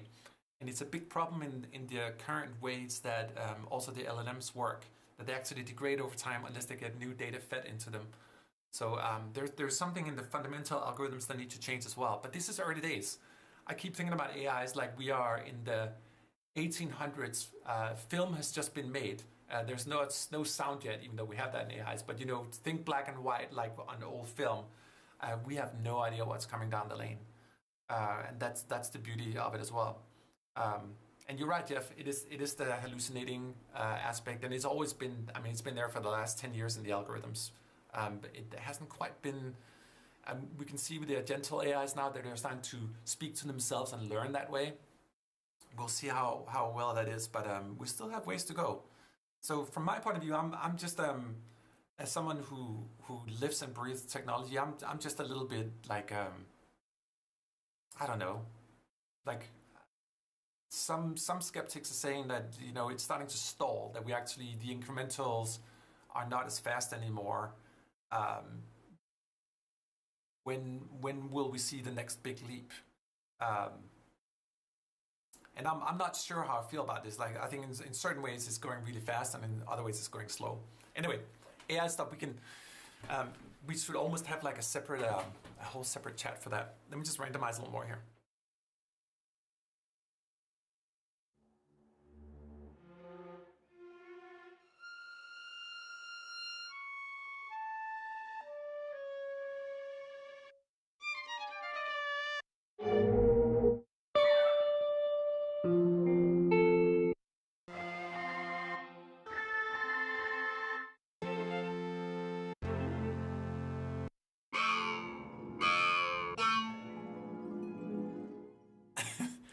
What an unfortunate combination of sounds. We have a talk box and a harp ensemble.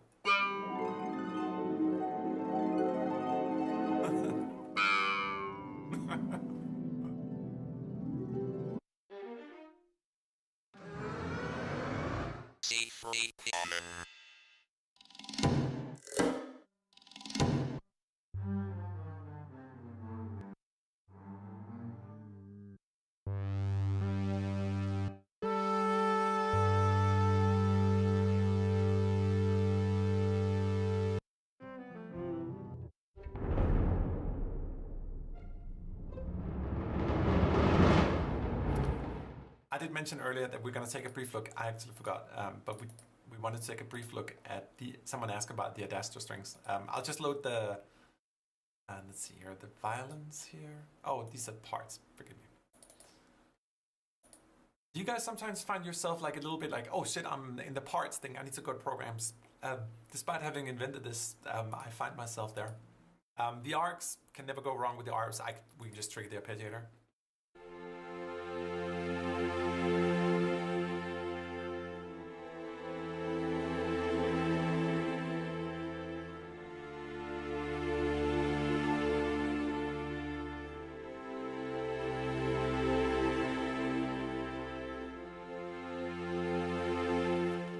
I tried the talk box and the speak and spell together.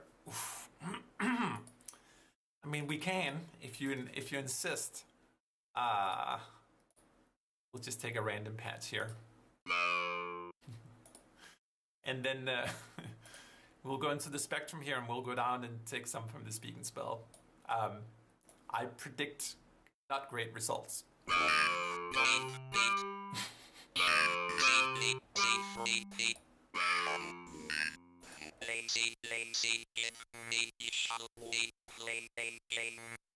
And shall we play a game? No, we shall not, but we can try to time stretch you and see what happens. Oh, whoops.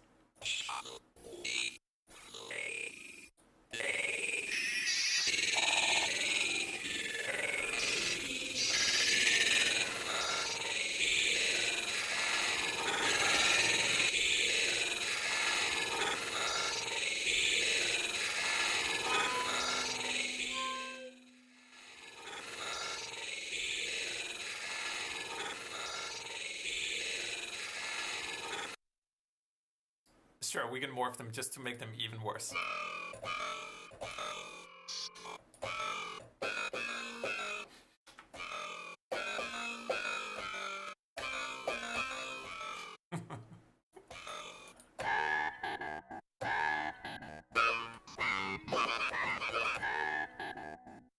No! I mean, sometimes... I mean, I'm so deep at sea right now, and there's only drowning from here.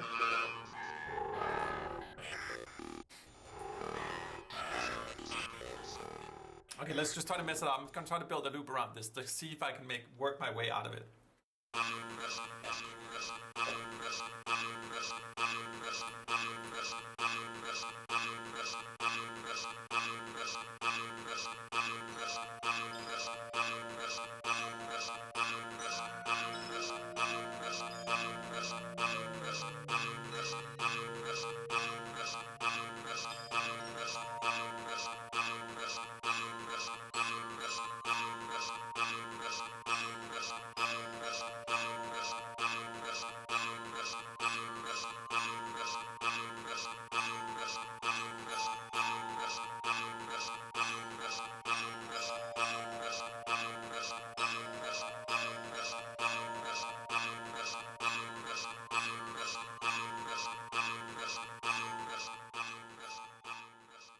Tanya, if you're still in the chat, this one is for you.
how to how to work our way out of the forest.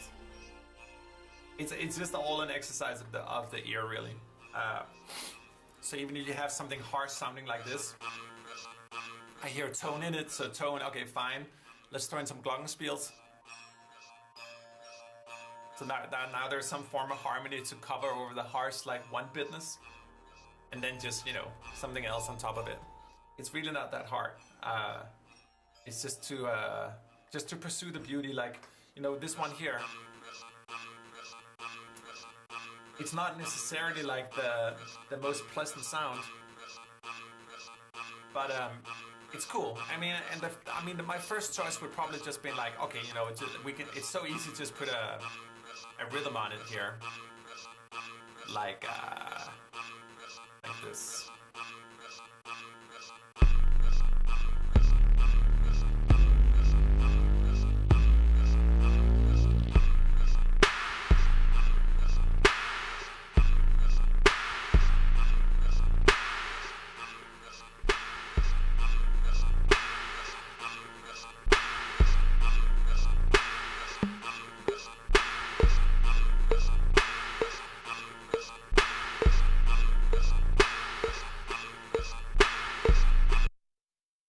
That's the easy way out, but sometimes also, like, try to use tonal stuff. Well, this chat is just becoming more and more interesting. I grew out of experimenting with hallucinogenics several decades ago, but how does having one's brain fried on acid and being brain damaged, same thing, prove that it is an algorithm? Oh, Rob. Yeah. Yeah, it's very interesting. I was reading today that there was a new trial study done of MDMA, and it is remarkable after brain scans that they're actually seeing formation of neural pathways. It's not just like some analogy; it's actually happening, and particularly for treatment for heavy PTSD. We are entering a new age. And I wonder, when we speak about AI, once the AIs become better at that, how much we'll learn about the human brain. But we don't even need hallucinogenics when we're in Soundpaint. Like, I feel I'm I feel I'm more or less hallucinating during these live streams as well. What do you guys think?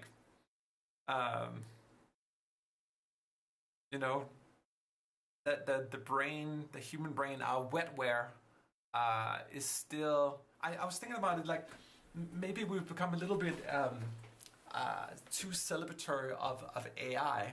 Our wetware is a couple of 100,000 of years in terms of the frontal lobe of evolution. That didn't happen just out of the blue. I suspect that our ability to improvise is a lot more complex than what can just be narrowed down in the algorithm. They actually have done studies and MRIs of people improvising. People that are really good at improvising will utilize different parts of the brain and being able to assemble patterns in real time. Fascinating subject as well. But I love hallucinating without any other means than coffee. I think the mind is completely capable of both being structured and being freeform as well. I love this chat, by the way. I love you guys speak so freely about all these different subjects.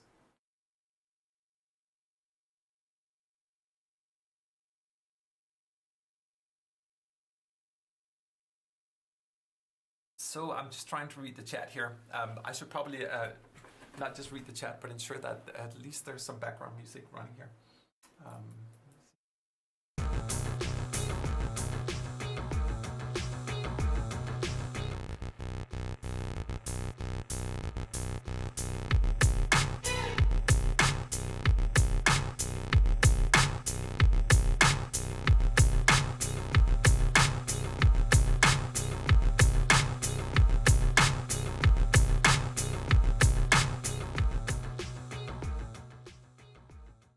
There's actually just a tiny snippet of Lady Gaga's new album that I was listening to yesterday.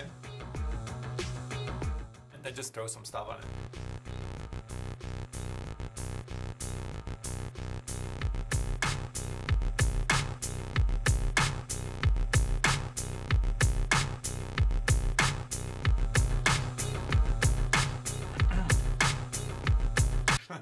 I love it. You think Björk has entered the chat? I would love that. What a magical fairy that she is. I was watching a performance with her the other day. Like I love that she's just staying true to it. You know, in the top 40 domain today, and with the sort of the way music is being more and more sort of like made into McDonald's for the ear. How refreshing to see an artist just go down her own lane and stay that way. I also think, you know, as an antidote to all this AI and sort of generic pump, I think we'll appreciate the raw art and artists more and more. Just really embracing imperfection, which is what makes them so perfect. Like she's so. And when you listen back to some of her older stuff, the way she used the 909, by the way, I have it right here. Let's 909 for a second.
Not quite there.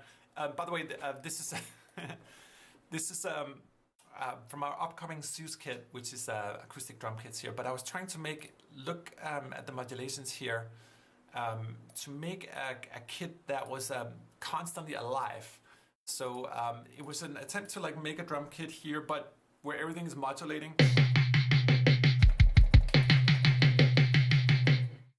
But because it's deep sample and there is so much modulation going on,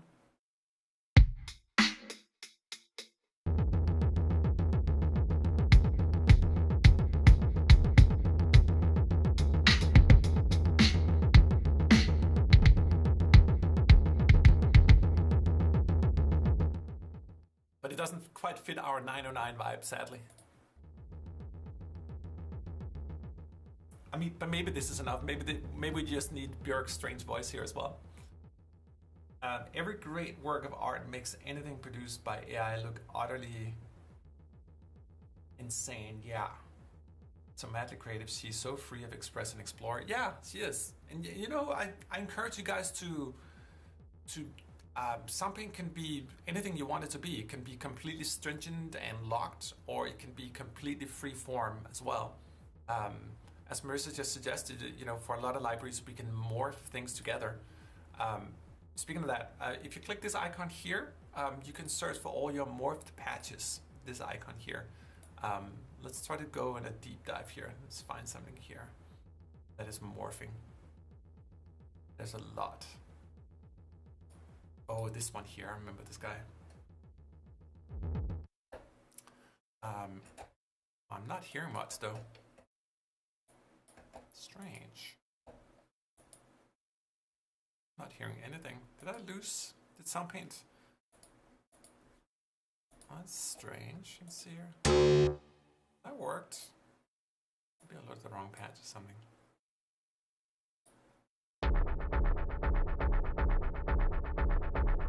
Oh, that's also kind of Björk-like.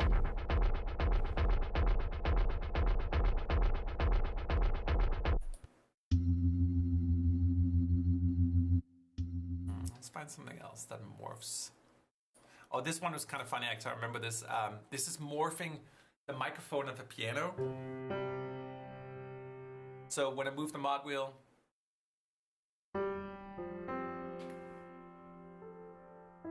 I'm morphing between two mics. And you can do this sort of swirling effect. So it's essentially like someone running back and forth with a microphone. Let's try that on Björk's 909.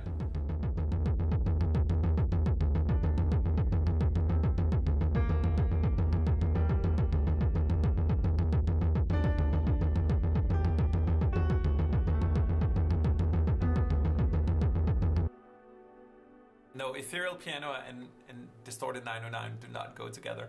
Biosphere.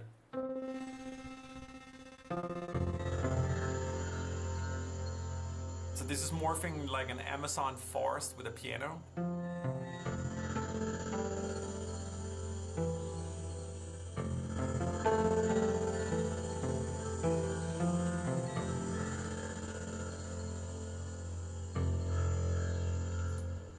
Or in this case here, I love this one. It's the Juno 60 plucked and combined with the spiccato feather from Ad Astra. But that one isn't morphing because it's a newer one. It is endless. There's a lot of morphing.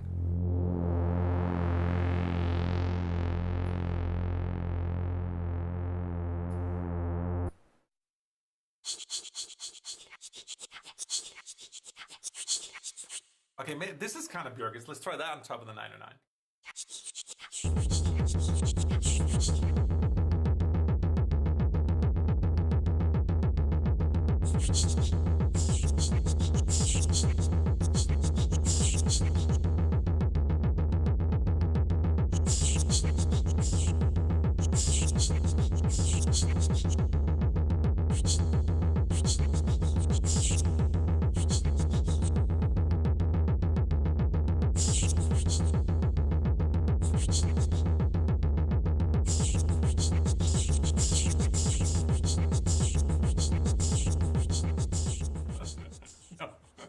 I don't know, it's awful. I need to get out of my Björk experiment. Leave Björk to Björk.